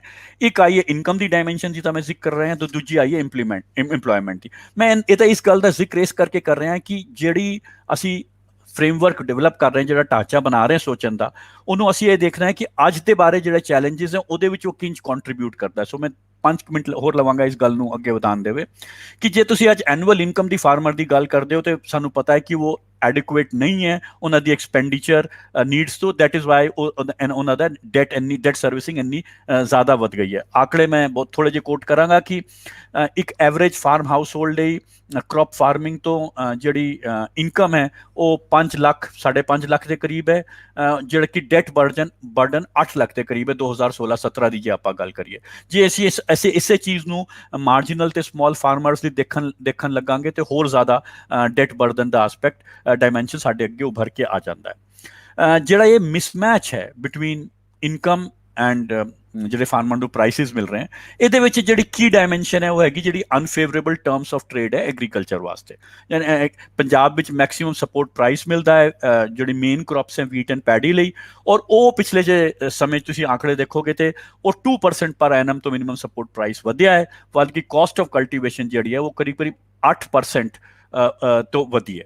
ਸੋ ਜਿਹੜਾ ਕਾਸਟ ਹੈ ਉਹ ਇੱਕ ਪਾਸੇ ਬਹੁਤ ਵਧੀ ਹੈ ਬਿਕੋਜ਼ ਜਿਹੜੇ ਖੇਤੀ ਦੇ ਜਿਹੜੇ ਇਨਪੁਟਸ ਨੇ, ਜਿਹੜੇ ਉਹਨਾਂ ਦੀ ਕਾਸਟ ਹੈ ਉਹਨਾਂ ਦੇ ਜਿਹੜੇ ਪ੍ਰਾਈਸ ਵਧੇ ਨੇ ਉਹ ਜਿਨ੍ਹਾਂ ਦੇ ਇੰਟਰਸਟ ਰਿਪਰੈਜ਼ੈਂਟ ਕਰਦਾ ਹੈ। ਇੱਕ ਪਾਸੇ ਉਹ terms of trade agriculture cultivation ਵਾਸਤੇ ਡਿਸਐਡਵਾਂਟੇਜਸ ਹੈ ਤੇ ਦੂਜੇ ਪਾਸੇ ਜਿਹੜਾ ਸਪੋਰਟ ਐਗਰੀਕਲਚਰ ਨੂੰ ਮਿਲਣੀ ਹੈ ਵਾਇਆ ਸਪੋਰਟ ਪ੍ਰਾਈਸਿਸ ਉਹਦੀ ਜਿਹੜੀ ਦਰ ਹੈ ਉਹ ਘੱਟ ਹੈ। ਸੋ ਨਤੀਜਾ ਇਹ ਹੈ ਕਿ ਫਾਰਮਿੰਗ ਪਾਰਟਿਕੂਲਰਲੀ ਸਮਾਲ ਫਾਰਮਿੰਗ ਅਨਵਾਇਬਲ ਹੋ ਗਈ ਹੈ ਔਰ ਲੋਕਾਂ ਕੋਲ ਬੇਸਿਕ ਐਕਸਪੈਂਸ ਮੀਟ ਕਰਨ ਲਈ, ਬੇਸਿਕ ਖਰਚੇ ਪੂਰੇ ਕਰਨ ਲਈ ਪੈਸੇ ਨਹੀਂ ਹੈ, ਭਾਵੇਂ ਉਹ ਹੈਲਥ ਕੇਅਰ ਹੋਏ, ਭਾਵੇਂ ਸਿੱਖਿਆ ਹੋਏ, ਬਾਕੀ ਸਾਰੀ ਚੀਜ਼ਾਂ, ਔਰ ਉਹਦੇ ਨਾਲ ਜਿਹੜੀ ਪੂਰੀ ਕ੍ਰਾਈਸਿਸ ਇਮਰਜ ਹੋ ਕੇ ਆਉਂਦੀ ਹੈ। ਗੱਲ ਹੁੰਦੀ ਹੈ ਇਹ ਸਾਰੇ ਵਿੱਚ ਬਹੁਤ ਸਾਰੀ ਗੱਲਾਂ ਹੁੰਦੀ ਹੈ ਸਬਸਿਡੀ ਬਾਰੇ ਕਿ ਬਈ ਬਹੁਤ ਸਬਸਿਡੀ ਦਿੰਦੀ ਹੈ, ਪਰ ਉਹਦੇ ਵਿੱਚ ਮੈਂ ਇੱਕ ਐਸਟੀਮੇਟ ਦੇਣਾ ਚਾਹੁੰਦਾ ਕਿ ਜੇ ਪਾਵਰ ਸਬਸਿਡੀ ਅਬਾਊਟ 5,000 ਕਰੋੜ ਦੇ ਕਰੀਬ ਹੈ ਗਵਰਨਮੈਂਟ ਫਾਰਮ ਸੈਕਟਰ ਨੂੰ ਦਿੰਦੀ ਹੈ, ਉਹਦੇ ਵਿੱਚੋਂ ਜਿਹੜੀ ਸਮਾਲ ਐਂਡ ਮਾਰਜਨਲ ਫਾਰਮਰ ਹੈ ਜਿਹਨਾਂ ਜਿਹੜੀ 34% ਹੋਲਡਿੰਗਸ ਨੇ ਉਹ ਐਕਚੁਅਲੀ 7% ਉਹਨਾਂ ਦੇ ਕੋਲ ਹੋ ਜਾਂਦੀ ਹੈ। ਜੇ ਫਰਟੀਲਾਈਜ਼ਰ ਸਬਸਿਡੀ ਦੇਖਦੇ ਹੋ ਉਹ ਵੀ ਅਰਾਊਂਡ 7% ਹੀ ਉਹਨਾਂ ਦੇ ਕੋਲ ਜਾਂਦੀ ਹੈ। ਸੋ ਜਿਹੜੀ ਐਗਰੀਕਲਚਰ ਵਿੱਚ ਸਪੋਰਟ ਹੈ ਉਹ ਜਿੰਜ ਪਰਕੂਲੇਟ ਕਰਦੀ ਹੈ ਸਮਾਲ ਔਰ ਮਾਰਜਨਲ ਫਾਰਮਰਸ ਨੂੰ, ਉਹਦੀ ਜਿਹੜੇ ਕਲਾਸ ਡਾਇਮੈਂਸ਼ਨ ਹੈ ਉਹ ਬੜੀ ਇੰਪੋਰਟੈਂਟ ਹੈ। ਦੂਜੀ ਗੱਲ ਇਹ ਵੀ ਹੈ ਕਿ ਜੇ ਪੰਜਾਬ ਵਿੱਚ ਜਿਹੜਾ ਇਹ ਵੀਟ ਰਾਈਸ ਕੰਬੀਨੇਸ਼ਨ ਹੋਇਆ ਹੈ ਉਹ ਤੁਹਾਨੂੰ ਸਾਰਿਆਂ ਨੂੰ ਪਤਾ ਹੈ, ਜਿਹਦੇ ਮਿਨੀਮਮ ਸਪੋਰਟ ਪ੍ਰਾਈਸਿਸ ਜਿਹਦੇ ਵਿੱਚ ਮੇਨ ਫੋਰਸ ਰਿਹਾ ਹੈ। ਇਹ ਜਿਹੜਾ ਮੋਨੋਕਲਚਰ ਹੈ ਵੀਟ ਔਰ ਰਾਈਸ ਦਾ, ਇਹਨੇ ਆਪਣੇ ਆਪ ਵਿੱਚ ਲੇਬਰ ਦੇ ਇਸਤੇਮਾਲ ਦੇ ਵੀ ਨਏ ਕਿਸਮ ਦੇ ਚੈਲੰਜਸ ਔਰ ਬੜੇ ਸਪੈਸੀਫਿਕ ਚੈਲੰਜਸ ਪ੍ਰੋਡਿਊਸ ਕੀਤੇ ਜਿਹੜੇ ਕਿ ਲੇਬਰ ਮਾਰਕੀਟ ਲਈ ਤੇ ਇੰਪਲੋਇਮੈਂਟ ਲਈ ਤੇ ਖੇਤੀ ਵਾਸਤੇ ਬਹੁਤ ਸੀਰੀਅਸ ਸਵਾਲ ਸਾਡੇ ਅੱਗੇ ਖੜਾ ਕਰਦੇ ਆ। ਜਿਹੜੀ ਵੀਟ ਦੀ ਐਗਜ਼ਾਮਪਲ ਲਈਏ ਤੇ ਜਿਹੜੀ ਉਹਦੀ ਪ੍ਰੋਡਕਟਿਵਿਟੀ ਹੈ ਉਹਦੀ ਇੱਕ ਖਾਸ ਲਏ ਹੈ, ਇੱਕ ਖਾਸ ਟਾਈਮਿੰਗ ਹੈ। ਜੇ ਤੁਸੀਂ ਉਹ ਲਏ ਤੇ ਟਾਈਮਿੰਗ ਨੂੰ ਨਹੀਂ ਮੀਟ ਕਰਦੇ ਹੋ ਤੇ ਐਸਟੀਮੇਟ ਸੁਜੈਸਟ ਕਰਦੇ ਕਿ ਜੇ ਇੱਕ ਹਫ਼ਤੇ ਦੀ ਡਿਲੇ ਹੋ ਜਾਏ ਉਹਦੀ ਸੋਇੰਗ ਵਿੱਚ ਵੀਟ ਦੀ ਤੇ ਪ੍ਰੋਡਕਟਿਵਿਟੀ 3.5 ਕੁਇੰਟਲ ਪ੍ਰਤੀ ਹੈਕਟਰ ਗਿਰ ਜਾਂਦੀ ਹੈ। ਜੇ ਐਵਰੇਜ ਪ੍ਰੋਡਕਟਿਵਿਟੀ ਇਸ ਵੇਲੇ ਜੇ 50 ਕੁਇੰਟਲ ਪ੍ਰਤੀ ਹੈਕਟਰ ਹੈ। ਸੋ ਯਾਨੀ ਇੱਕ ਵੱਡਾ ਹਿੱਸਾ 6 to 7% ਪ੍ਰੋਡਕਟਿਵਿਟੀ ਵਿੱਚ ਲਾਸ ਜਸਟ ਟਾਈਮਿੰਗ ਕਰਕੇ ਹੈਗਾ ਕਿ ਜੇ ਤੁਸੀਂ ਕਦ ਸੋ ਕਰਦੇ ਹੋ ਤੇ ਕਦ ਨਹੀਂ ਸੋ ਕਰਦੇ ਹੋ। ਇਹਦੀ ਲੇਬਰ ਡਿਮਾਂਡ ਲਈ ਬੜੀ ਸੀਰੀਅਸ ਇੰਪਲੀਕੇਸ਼ਨਸ ਹੈ, ਬਿਕੋਜ਼ ਬੜੀ ਸਮਾਲ ਵਿੰਡੋ ਹੈ ਜਿਹਦੇ ਵਿੱਚ ਲੇਬਰ ਦੀ ਡਿਮਾਂਡ ਆਉਂਦੀ ਹੈ, ਤੇ ਰਫ ਐਸਟੀਮੇਟਸ ਹੈਗੇ ਕਿ 260 ਦਿਨ ਸਾਲ ਵਿੱਚ ਇਹੋ ਜਿਹੇ ਆਉਂਦੇ ਆ ਜਦ ਲੇਬਰ ਦੀ ਡਿਮਾਂਡ ਜਿਹੜਾ ਕਿ ਲੀਨ ਸੀਜ਼ਨ ਹੈ ਐਗਰੀਕਲਚਰ ਵਿੱਚ, ਜਿਹੜਾ ਕਿ ਲੇਬਰ ਦੀ ਡਿਮਾਂਡ ਬਹੁਤ ਸੀਮਿਤ ਜਾਂ ਬਹੁਤ ਘੱਟ ਹੈ। ਉਹਦੇ ਇਲਾਵਾ ਜਿਹੜੀ ਟੈਕਨੋਲੋਜੀ ਦਾ ਇਸਤੇਮਾਲ ਹੋਇਆ ਹੈ ਉਹ ਵੀ, ਕਿਉਂਕਿ ਜਿਹੜੀ ਸੀਕੁਐਂਸਿੰਗ ਹੈ ਤੇ ਜਿਹੜੀ ਪ੍ਰੋਡਕਟਿਵਿਟੀ ਦੇ ਚੈਲੰਜਸ ਹੈ, 90% of paddy 70% of wheat is harvested with combined harvesters, ਜਿਹਨੇ ਕਿ ਲੇਬਰ ਦੀ ਡਿਮਾਂਡ ਨੂੰ ਸੋ ਰੂਰਲ ਏਰੀਆ ਵਿੱਚ ਲੇਬਰ ਦੇ ਉੱਪਰ ਇੱਕ ਖਾਸ ਕਿਸਮ ਦਾ ਪ੍ਰੈਸ਼ਰ, ਬਿਕੋਜ਼ ਇੱਕ ਖਾਸ ਕਿਸਮ ਦੀ ਖੇਤੀ ਇੱਕ ਇਹੋ ਜਿਹੇ ਢਾਂਚੇ ਵਿੱਚ ਜਿਹਦਾ ਕਿਤਾਬ ਵਿੱਚ ਬਹੁਤ ਜ਼ਿਕਰ ਹੈ ਕਿ ਪੰਜਾਬ ਦੀ ਕੀ ਹਿਸਟਰੀ ਹੈ ਇਰੀਗੇਸ਼ਨ ਇੰਟੈਂਸਿਟੀ ਦੀ, ਕੈਨਾਲ ਕਾਲੋਨੀਜ਼ ਦੀ, ਤੇ ਸਮਾਲ ਫਾਰਮਰਸ ਨੂੰ ਦਾ ਜਿਹੜਾ ਪੂਰਾ ਬੇਸ ਹੈ ਉਹਦੇ ਉੱਪਰ ਇਹ ਐਗਰੀਰੀਅਨ ਕ੍ਰਾਈਸਿਸ ਕਿਸ ਤਰੀਕੇ ਤੋਂ ਅਨਫੋਲਡ ਹੋ ਰਹੀ ਹੈ, ਮੈਨੀਫੈਸਟ ਹੋ ਰਹੀ ਹੈ। ਨਤੀਜਾ ਇਹ ਹੈ ਕਿ ਜਿਹੜੀ ਲੇਬਰ ਐਗਰੀਕਲਚਰ ਤੋਂ ਇੰਡਸਟਰੀ ਵੱਲ ਜਾ ਰਹੀ ਹੈ ਉਹ ਪੁਸ਼ ਟਾਈਪ ਹੈ, ਪੁਲ ਟਾਈਪ ਨਹੀਂ ਹੈ, ਇਨ ਦ ਸੈਂਸ ਕਿ ਐਗਰੀਕਲਚਰ ਤੋਂ ਲੋਕ ਬਾਹਰ ਨਿਕਲਣਾ ਚਾਹੁੰਦੇ हैं, ਬਾਹਰ ਜਿਹੋ ਜਿਹੀ ਵੀ ਨੌਕਰੀਆਂ ਜਾਂ ਸੰਭਾਵਨਾ ਪੈਸੇ ਕਮਾਉਣ ਦੀ ਹੈਗੀਆਂ ਉਹਦੇ ਬਾਵਜੂਦ। ਪੰਜਾਬ ਸਟੇਟ ਫਾਰਮਰਸ ਕਮਿਸ਼ਨ ਕਹਿੰਦੀ ਹੈ ਕਿ 5 lakh 2 lakh small farmers agriculture ਤੋਂ ਨਿਕਲੇ ਹੈ 5 ਲੱਖ ਵਿੱਚੋਂ। ਜੇ ਫਾਰਮ ਲੇਬਰ ਦੀ ਡਿਮਾਂਡ ਦੀ ਗੱਲ ਕਰੀਏ ਉਹਦੇ ਵਿੱਚ ਵੀ ਮੇਜਰ ਫਾਲ ਆਇਆ ਹੈ 80s ਤੋਂ 2015 ਦੇ ਵਿੱਚ ਲੈ ਕੇ। ਸੋ ਐਸਟੀਮੇਟ ਹੈ ਕਿ 2017 ਵਿੱਚ ਅਨਆਫੀਸ਼ੀਅਲ ਐਸਟੀਮੇਟ ਸੁਜੈਸਟ ਕਰਦੇ ਕਿ 30 ਲੱਖ ਪਰਸਨ ਅਨਇੰਪਲੋਇਡ ਹੈਗੇ ਪੰਜਾਬ ਵਿੱਚ, ਔਰ ਡਿਸਗਾਈਜ਼ਡ ਅਨਇੰਪਲੋਇਮੈਂਟ ਇਸ ਤੋਂ ਵੀ ਅਧਿਕ ਹੈ। ਇਹਦਾ ਮਤਲਬ ਇਹ ਨਹੀਂ ਹੈ ਲੇਕਿਨ ਕਿ ਪੰਜਾਬ ਦਾ ਮੈਂ ਇਹ ਜ਼ਿਕਰ ਇੰਨਾ ਕਿਉਂ ਡਿਟੇਲ ਵਿੱਚ ਕੀਤਾ ਹੈ ਕਿ ਜਿਹੜਾ ਆਰਗੂਮੈਂਟ ਹੈ ਬੁੱਕ ਵਿੱਚ ਇੰਡਸਟਰੀ ਐਗਰੀਕਲਚਰ ਤੇ ਉਹਦੀ ਇੰਬੈਲੈਂਸਿਸ ਨੂੰ ਲੈ ਕੇ, ਕਿ ਪੰਜਾਬ ਨੇ ਜਿਹੜਾ ਪੰਜਾਬ ਇਸ ਵੇਲੇ ਟ੍ਰਾਂਜੀਸ਼ਨ ਦਾ ਪੈਟਰਨ ਫੋਲੋ ਕਰ ਰਿਹਾ ਹੈ, ਇਹ ਫਿਰ ਵੀ ਇੱਕ ਐਗਰੀਰੀਅਨ ਕ੍ਰਾਈਸਿਸ ਦੇ ਬਾਵਜੂਦ, ਉਹਦੀ ਸਪੈਸੀਫਿਸਿਟੀ ਦੇ ਬਾਵਜੂਦ ਇਹ ਬਹੁਤ ਡਿਸਟਿੰਕਟ ਨਹੀਂ ਹੈ ਨੈਸ਼ਨਲ ਡਾਇਰੈਕਸ਼ਨ ਤੋਂ। ਜੇ ਪੰਜਾਬ ਦੇ ਜੇ ਪਿਛਲੇ 3 ਦਸ਼ਕਾਂ ਦਾ ਪੰਜਾਬ ਦਾ ਵਿਕਾਸ ਦਾ ਸਟਰਕਚਰ ਦੇਖੀਏ ਤੇ ਅਸੀਂ ਉਹਨੂੰ ਸਮਰਾਈਜ਼ ਕਰਾਂਗਾ ਕੁਇਕਲੀ ਕਿ it's agriculture with major slow down ਹੈ, ਸਰਵਿਸਿਜ਼ ਸੈਕਟਰ ਦਾ ਰੋਲ ਬਹੁਤ ਵਧਿਆ ਹੈ ਗਰੋਥ ਨੂੰ ਕੰਟਰੀਬਿਊਟ ਕਰਨ ਲਈ, ਔਰ ਜੋ ਸਲੋ ਡਾਊਨ ਹੈ ਐਗਰੀਕਲਚਰ ਵਿੱਚ ਸ਼ਾਰਪਰ ਹੈ ਨੈਸ਼ਨਲ ਐਵਰੇਜ ਤੋਂ। ਸਰਵਿਸ ਸੈਕਟਰ ਦਾ ਕੰਟਰੀਬਿਊਸ਼ਨ ग्रो किया है लेकिन स्लोअर है नैशनल एवरेज तो। और जहाँ तक इंडस्ट्री का सवाल है, इंडस्ट्री ने जो हिस्टोरिकल रेट्स ऑफ ग्रोथ है जोड़े कि नैशनल एवरेज तो थोड़े पिछे है उस पैटर्न को फॉलो किया है। सो बेसिकली ये जी शिफ्ट है ये पंजाब विच हुई है पिछले 3 दशकों में। सेंटर स्टेट रिलेशंस का जो सेंट्रलाइजिंग थ्रस्ट है उसके बावजूद, या जो प्रोफेसर सुच्चा सिंह ने जी गल की है कि जो इंडस्ट्रियल लाइसेंसिंग जो नैशनल कॉन्टैक्सट है डेवलपमेंट का वो बदलाव के बावजूद बुक गल करती है पंजाब में सैकेंडरी सैक्टर के कॉन्ट्रीब्यूशन तो वो स्टोरी कंप्लीटली अगर कॉन्ट्रीब्यूशन एज ए इंडिकेटर देखिए तो स्टोरी बदल जाती है बहुत हद तक। तुसी डेटा देखोगे 91 के बाद पंजाब में इंडस्ट्रियल कॉन्ट्रीब्यूशन की रैंकिंग करोगे पंजाब की बाकी स्टेटा तो पंजाब की रैंकिंग बहुत बदल चुकी है कंपेयर टू द प्रीवियस। हले भी बहुत पुअर परफॉर्मिंग स्टेट है इंडस्ट्रियल कॉन्ट्रीब्यूशन में, पर वो डायनेमिक्स बदल चुकी है। एम्प्लॉयमेंट के ओवरऑल ट्रेंड्स विच 2 गल्लां मैं बहुत इंपॉर्टेंट कहना चाहना है कि नैशनल ट्रेंड जो लेबर मार्केट फॉलो कर रही है, पर दो फीचर बहुत इंपॉर्टेंट है। एक मैं हाईलाइट करना चाहना कि रूरल विमेन नूं की हो रहा है। जिहड़ा ये कैपिटल इंटेंसिव प्रोडक्शन है, जिहड़ी खेती का जिहड़ा एक पूरा ढांचा है, उन्हें पंजाब विच एक खास किस्म की क्राइसिस औरतों वास्ते जिहड़ी खेती नाल जुड़ी औरतां उन्हां वास्ते प्रोड्यूस की है। तो दूजी जिहड़ी क्वांटिटी ते क्वालिटी ऑफ जॉब्स दूजे sector which non agriculture which produce हो रही हैं, उन्हां दी भी बड़ी स्पेसिफिसिटी है जिहदे बारे में हाले डिटेल नहीं कर सकता है। पर बेसिकली ये कहा जा सकता है कि जिहड़ा ट्रांजिशन हो रहा है लेबर मार्केट विच ते जिहड़ा इकनॉमिक स्ट्रक्चर विच उहदी स्पेसिफिसिटी है पंजाब में, लेकिन मेजर शिफ्ट हो चुकी है पंजाब विच लार्जर कॉन्टैक्सट जिहड़ा पंजाब नूं लोकेट करता है नैशनल कॉन्टैक्सट गिवन दैट। सो मेरे वास्ते जिहड़ा की डेवलपमेंट की जो 2 डायमेंशन मैनूं दसनी पैन तो मैं कहांगा एग्रीकल्चर लेबरर, उहदे विच majority is Dalits and small and marginal farmers जिहदे विच दलित ते नॉन दलित दोनों है, तो रूरल विमेन। ये 3 सोशल क्लासिस के टर्म्स में पंजाब की डेवलपमेंट क्राइसिस की की फीचर्स नूं हाईलाइट करिए, की फोकस नूं दसीए, तो ये 3 डायमेंशन मेरे लिए सब तो इंपॉर्टेंट है। सो ਜਿਹੜੀ ਇਹਦੇ ਨਾਲ ਸਾਨੂੰ ਜੋੜ ਕੇ ਦੇਖਣਾ ਹੈ, ਜਿਹੜੀ ਕਿਤਾਬ ਬਹੁਤ ਡਿਟੇਲ ਵਿੱਚ ਤਫਸੀਲ ਵਿੱਚ ਗੱਲ ਕਰਦੀ ਹੈ, the experience of oppression and discrimination of Punjabi Sikh identity.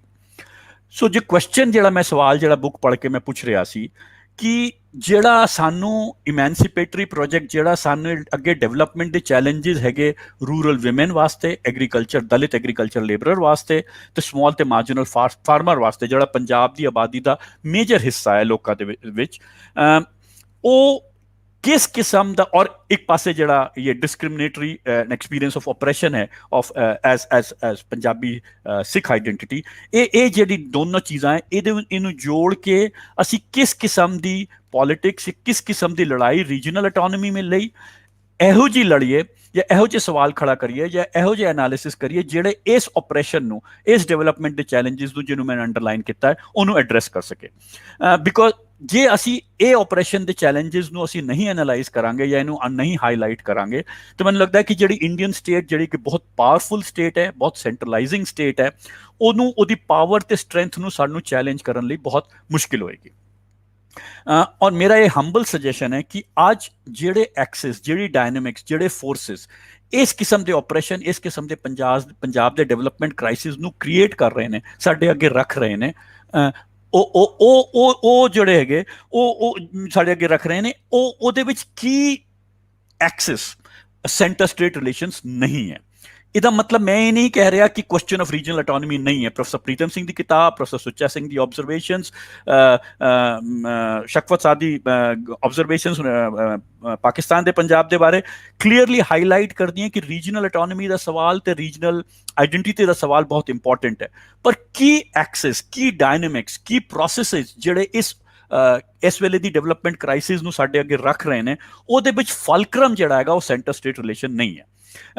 In fact regional ਆਟੋਨੋਮੀ ਤੇ ਜਿੱਦਾਂ ਜਿਹੜਾ ਲਾਰਜਰ ਸਵਾਲ ਹੈ ਔਰ ਡੀਸੈਂਟਰਲਾਈਜੇਸ਼ਨ ਦਾ ਸਵਾਲ ਹੈ, ਜੇ ਤੁਸੀਂ ਪਿਛਲੇ 4 ਦਸ਼ਕਾਂ ਵਿੱਚ ਇਤਿਹਾਸ ਦੇਖੋਗੇ ਇੰਡੀਆ ਵਿੱਚ, ਤੇ ਇਨਫੈਕਟ ਇੱਕ ਇਹ ਟੂਲ ਬਣਿਆ ਹੈ ਫॉर ਰੀਜਨਲ ਰੂਲਿੰਗ ਕਲਾਸਿਸ, ਜਿਹੜੀ ਰੀਜਨਸ ਦੀ ਡੋਮੀਨੈਂਟ ਪਾਵਰਫੁਲ ਕਲਾਸਿਸ ਹੈ, ਉਹਨਾਂ ਨੇ ਇਸ ਨੂੰ ਇਸਤੇਮਾਲ ਕੀਤਾ ਹੈ ਆਪਣੀ ਪਾਵਰ ਨੂੰ ਸਟਰੈਂਥਨ ਕਰਨ ਲਈ। ਇਨ ਅਦਰ ਵਰਡਸ, ਜਿਹੜਾ ਆਪਰੇਸ਼ਨ ਦੀ ਮੈਂ ਗੱਲ ਕਰ ਰਿਹਾ, ਜਿਹੜੀ ਡਿਵੈਲਪਮੈਂਟ ਦੇ ਕ੍ਰਾਈਸਿਸ ਦੀ ਮੈਂ ਗੱਲ ਕਰ ਰਿਹਾ, ਉਸ ਕ੍ਰਾਈਸਿਸ ਨੂੰ ਵਰਸਨ ਕਰਨ ਲਈ ਰੀਜਨਲ ਰੂਲਿੰਗ ਕਲਾਸਿਸ ਨੇ ਇਸ ਨੂੰ ਇਸਤੇਮਾਲ ਕੀਤਾ। ਇਹਦਾ ਬੈਸਟ ਐਗਜ਼ਾਮਪਲ ਹੈ, ਜੇ ਤੁਸੀਂ 73rd 74th ਅਮੈਂਡਮੈਂਟ, ਜਿਹੜਾ ਡੀਸੈਂਟਰਲਾਈਜੇਸ਼ਨ ਦਾ ਅਮੈਂਡਮੈਂਟ ਹੈ ਪੰਚਾਇਤੀ ਰਾਜ ਤੇ ਅਰਬਨ ਲੋਕਲ ਬਾਡੀਜ਼ ਨੂੰ ਲੈ ਕੇ, ਉਹਦਾ ਜੇ ਅਨਫੋਲਡਿੰਗ ਦੇਖੀਏ ਆਪਾਂ ਨਾਰਥ ਈਸਟ ਇੰਡੀਆ ਦੇ ਕੰਟੈਕਸਟ ਵਿੱਚ, ਜਿੱਥੇ ਬਹੁਤ ਸਾਰੀ ਓਪਰੈਸਡ ਨੈਸ਼ਨੈਲਿਟੀਜ਼ ਹੈ ਤੇ ਬਹੁਤ ਜ਼ਿਆਦਾ ਮਾਰਜਨਲਾਈਜ਼ ਕਮਿਊਨਿਟੀਜ਼ ਨੇ, ਕਿ ਕਿੰਜ ਉਹਦਾ ਇਸਤੇਮਾਲ ਕੀਤਾ ਗਿਆ ਹੈ ਰੀਜਨਲ ਐਲੀਟਸ ਦੀ ਪਾਵਰ ਨੂੰ ਸਟਰੈਂਥਨ ਕਰਨ ਲਈ ਇਨ ਦ ਨੇਮ ਆਫ ਡੀਸੈਂਟਰਲਾਈਜੇਸ਼ਨ।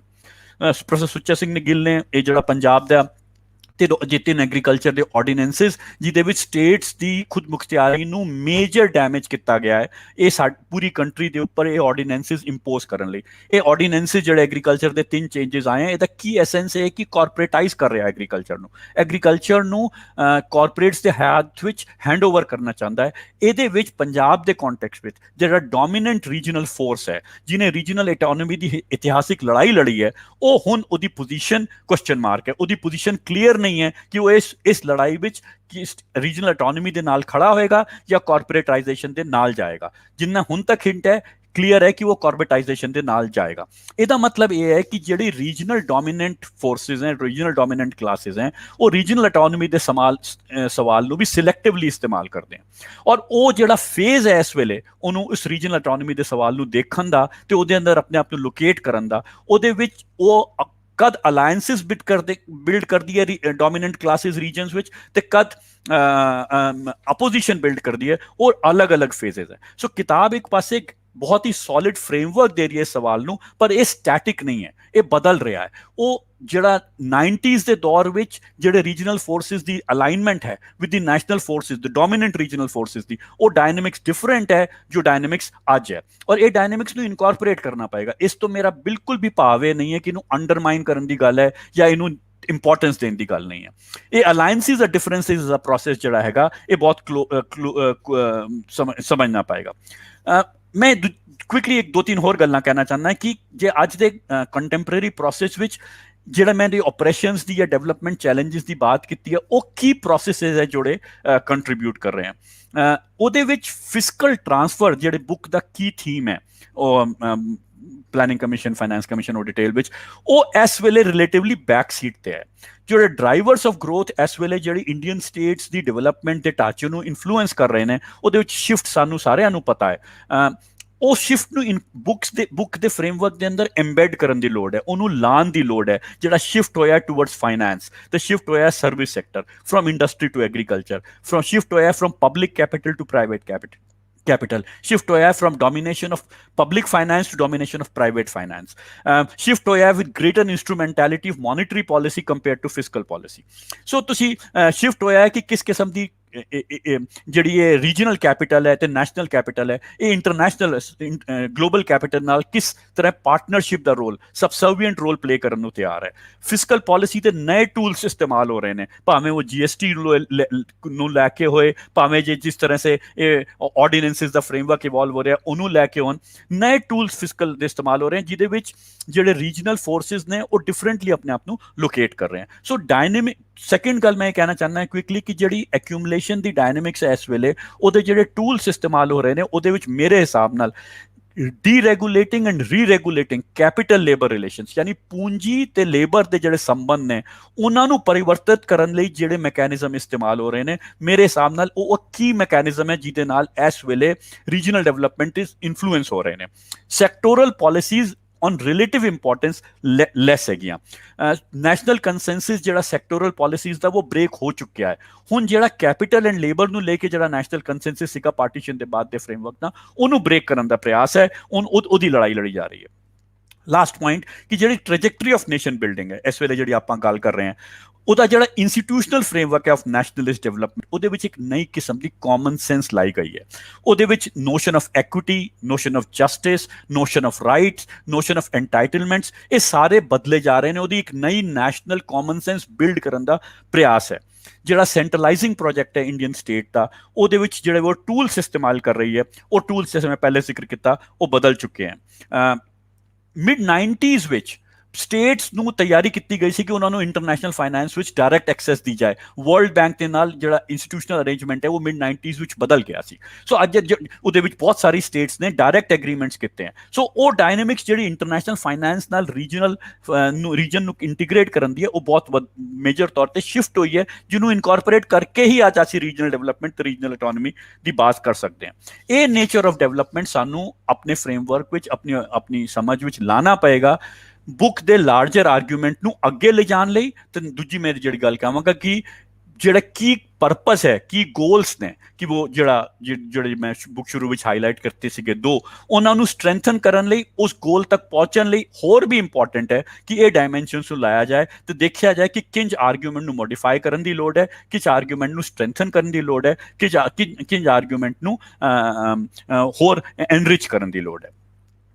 ਬੁੱਕ ਦੇ ਸਪੈਸੀਫਿਸਿਟੀ ਤੇ ਦੋ ਛੋਟੀ ਹੋਰ ਗੱਲਾਂ, ਮੈਂ ਥੋੜਾ ਜ਼ਿਆਦਾ ਟਾਈਮ ਲੈ ਲਿਆ ਪਰ ਮੈਂ ਗੱਲ ਖਤਮ ਕਰਾਂਗਾ ਕੁਇਕਲੀ, ਕਿ ਜਿਹੜਾ ਡਿਵੈਲਪਮੈਂਟ ਦਾ ਡਿਸਕਸ਼ਨ ਹੈ ਬੁੱਕ ਵਿੱਚ, ਉਹ ਡਿਵੈਲਪਮੈਂਟ ਦਾ discussion Punjab as a state ਨੂੰ ਇੱਕ ਹੋਮੋਜਨਾਈਜ਼ ਸਟੇਟ, ਯਾਨੀ ਐਜ਼ ਇਫ ਕਿ ਇੱਥੇ ਕੋਈ ਕਲਾਸਿਸ ਐਗਜ਼ਿਸਟ ਨਹੀਂ ਕਰਦੀ, ਇੱਥੇ ਜਿਹੜੀ ਮਤਲਬ ਪੰਜਾਬ ਇੰਡੀਆ ਵਿੱਚ ਹਾਈਐਸਟ ਦਲਿਤ ਪੋਪੂਲੇਸ਼ਨ ਹੈ, ਉਹ ਦਲਿਤ ਪੋਪੂਲੇਸ਼ਨ ਦੇ ਡਿਵੈਲਪਮੈਂਟ ਚੈਲੰਜਸ, ਉਹਨਾਂ ਦੀ ਰਿਕੁਆਇਰਮੈਂਟਸ, ਉਹ ਸੰਪੂਰਨ ਰੂਪ ਤੋਂ ਰੀਜਨਲ ਆਟੋਨੋਮੀ ਦੇ ਸਵਾਲ ਦੇ ਵਿੱਚ ਕਿੰਜ ਇਨਕੋਰਪੋਰੇਟ ਹੋਣ, ਕਿਸ ਕਿਸਮ ਦੇ ਸਵਾਲ ਰੱਖੇ ਜਾਣ ਕਿ ਉਹਨਾਂ ਦੀ ਜ਼ਰੂਰਤ ਪੂਰੇ ਹੋਣ, ਇਹ ਸਵਾਲ ਨੂੰ ਅੱਗੇ ਰੱਖ ਕੇ ਸਾਨੂੰ ਦੇਖਣਾ ਪਏਗਾ, ਜਿਹੜਾ ਕਿ ਬੁੱਕ ਵਿੱਚ ਐਡਰੈਸ ਨਹੀਂ ਕੀਤਾ ਗਿਆ ਸੀਗਾ ਉਸ ਫੇਜ਼ ਵਿੱਚ। ਬਟ ਇਸ ਫੇਜ਼ ਵਿੱਚ ਮੈਨੂੰ ਲੱਗਦਾ ਹੈ ਕਿ ਰਿਚ ਪੈਜੈਂਟਰੀ ਦਾ ਸਵਾਲ, ਉਹਦਾ ਰੋਲ, ਦਲਿਤਸ ਦਾ ਸਵਾਲ, ਵਿਮਨ ਲੇਬਰ ਦਾ ਸਵਾਲ, ਮਾਈਗ੍ਰੈਂਟ ਲੇਬਰ ਦਾ ਸਵਾਲ, ਔਰ ਇਹ ਸਵਾਲ ਬੁੱਕ ਦੇ ਜਿਹੜੇ ਲਾਰਜਰ ਆਬਜੈਕਟਿਵ ਹੈ ਉਹਦੇ ਨਾਲ ਕਿੰਜ ਜੁੜਦੇ ਨੇ, ਇਹ ਇੰਪੋਰਟੈਂਟ ਹੈ ਕਿ ਅਸੀਂ ਇਹਨੂੰ ਦੇਖੀਏ।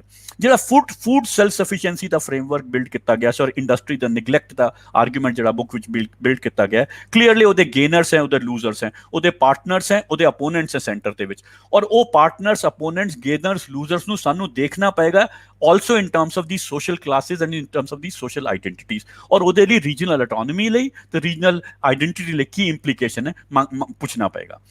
135 ਪੇਜ ਤੇ ਬੁੱਕ ਇੱਕ ਗੱਲ ਕਰਦੀ ਹੈ ਕਿ neither pure economics nor pure politics can explain the pattern of and similarities of differences in approaches of state governments to the question of central control over industrial policy. ਯਾਨੀ ਜਿਹੜਾ industrial policy ਵਿੱਚ ਇਹ ਬਹੁਤ ਹੀ fascinating discussion ਹੈ book ਵਿੱਚ, ਅੱਜ ਮੇਰਾ ਖਿਆਲ ਹੈ ਕਿਸੇ ਨੇ ਨਹੀਂ ਕੀਤਾ ਹੋਏਗਾ ਕਿ ਡਿਫਰੈਂਟ ਸਟੇਟਸ ਨੇ ਕਿੰਜ ਰਿਸਪੌਂਡ ਕੀਤਾ।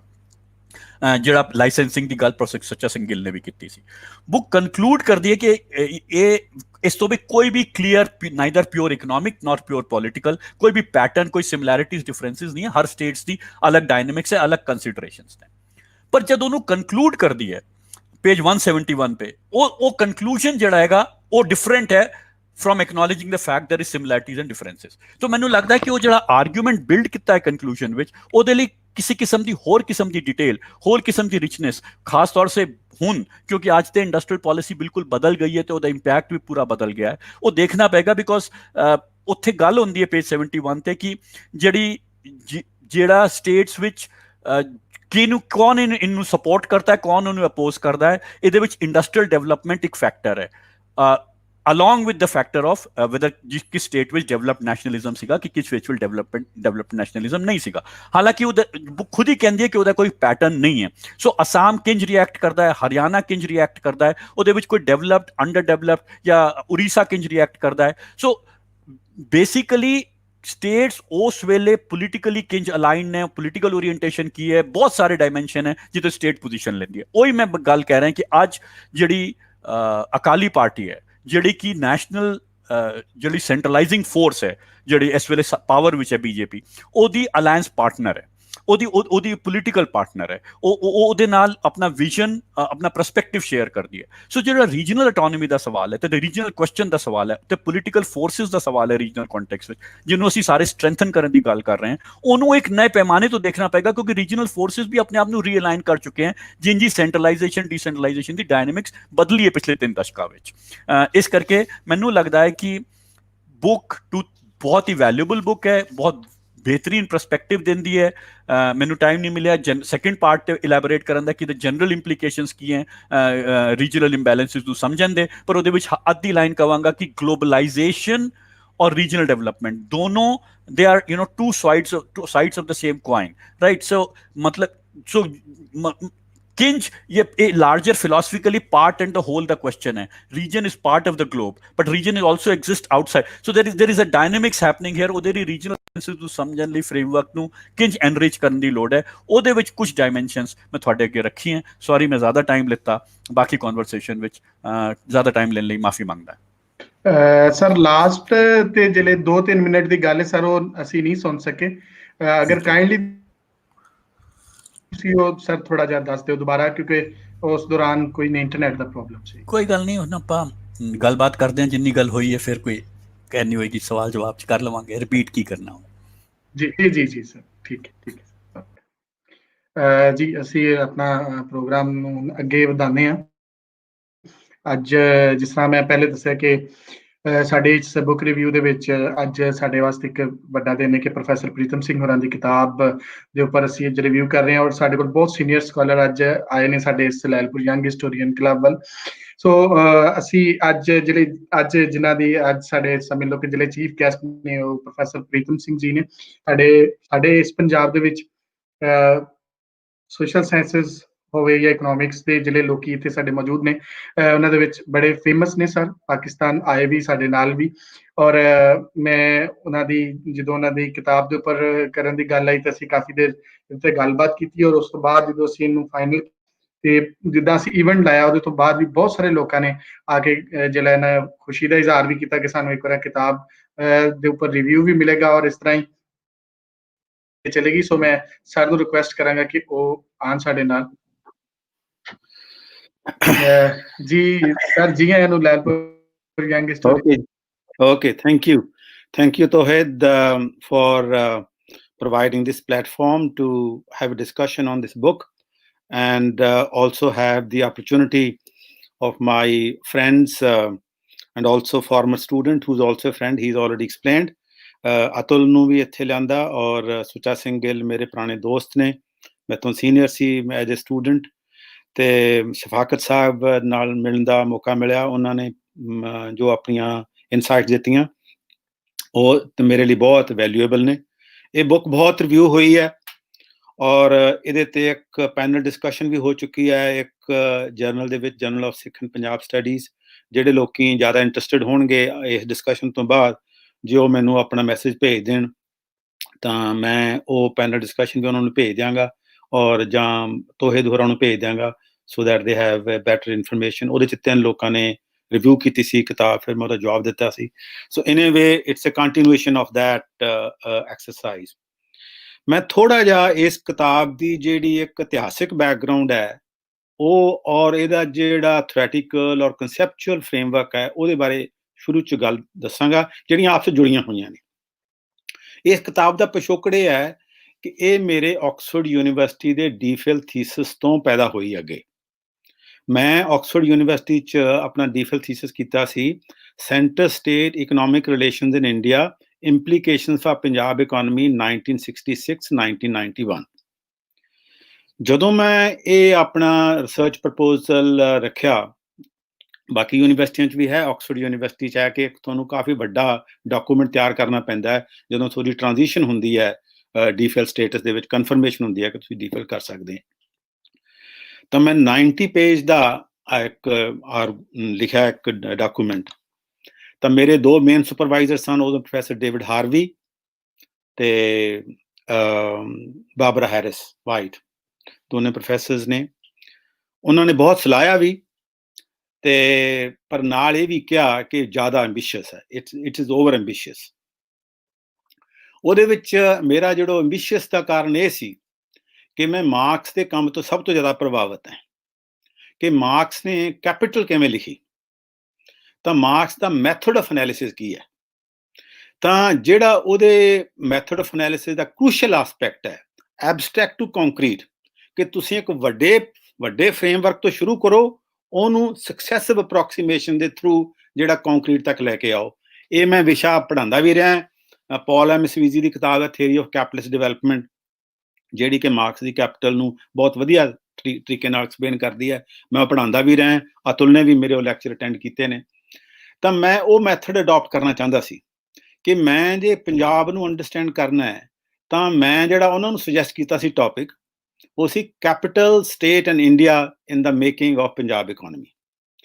ਕਿ ਗਲੋਬਲ ਕੈਪੀਟਲਿਜ਼ਮ, ਇੰਡੀਅਨ ਸਟੇਟ ਤੇ ਇੰਡੀਅਨ ਨੈਸ਼ਨਲਿਜ਼ਮ, ਇਹਨਾਂ ਦਾ ਆਪਸ ਵਿੱਚ ਟ੍ਰਾਇੰਗੂਲਰ ਰਿਲੇਸ਼ਨਸ਼ਿਪ ਕਿਵੇਂ ਹੈ ਜਿਹੜਾ ਕਿ ਪੰਜਾਬ ਇਕੋਨਮੀ ਨੂੰ ਅੰਡਰਸਟੈਂਡ ਕਰ ਸਕੇ।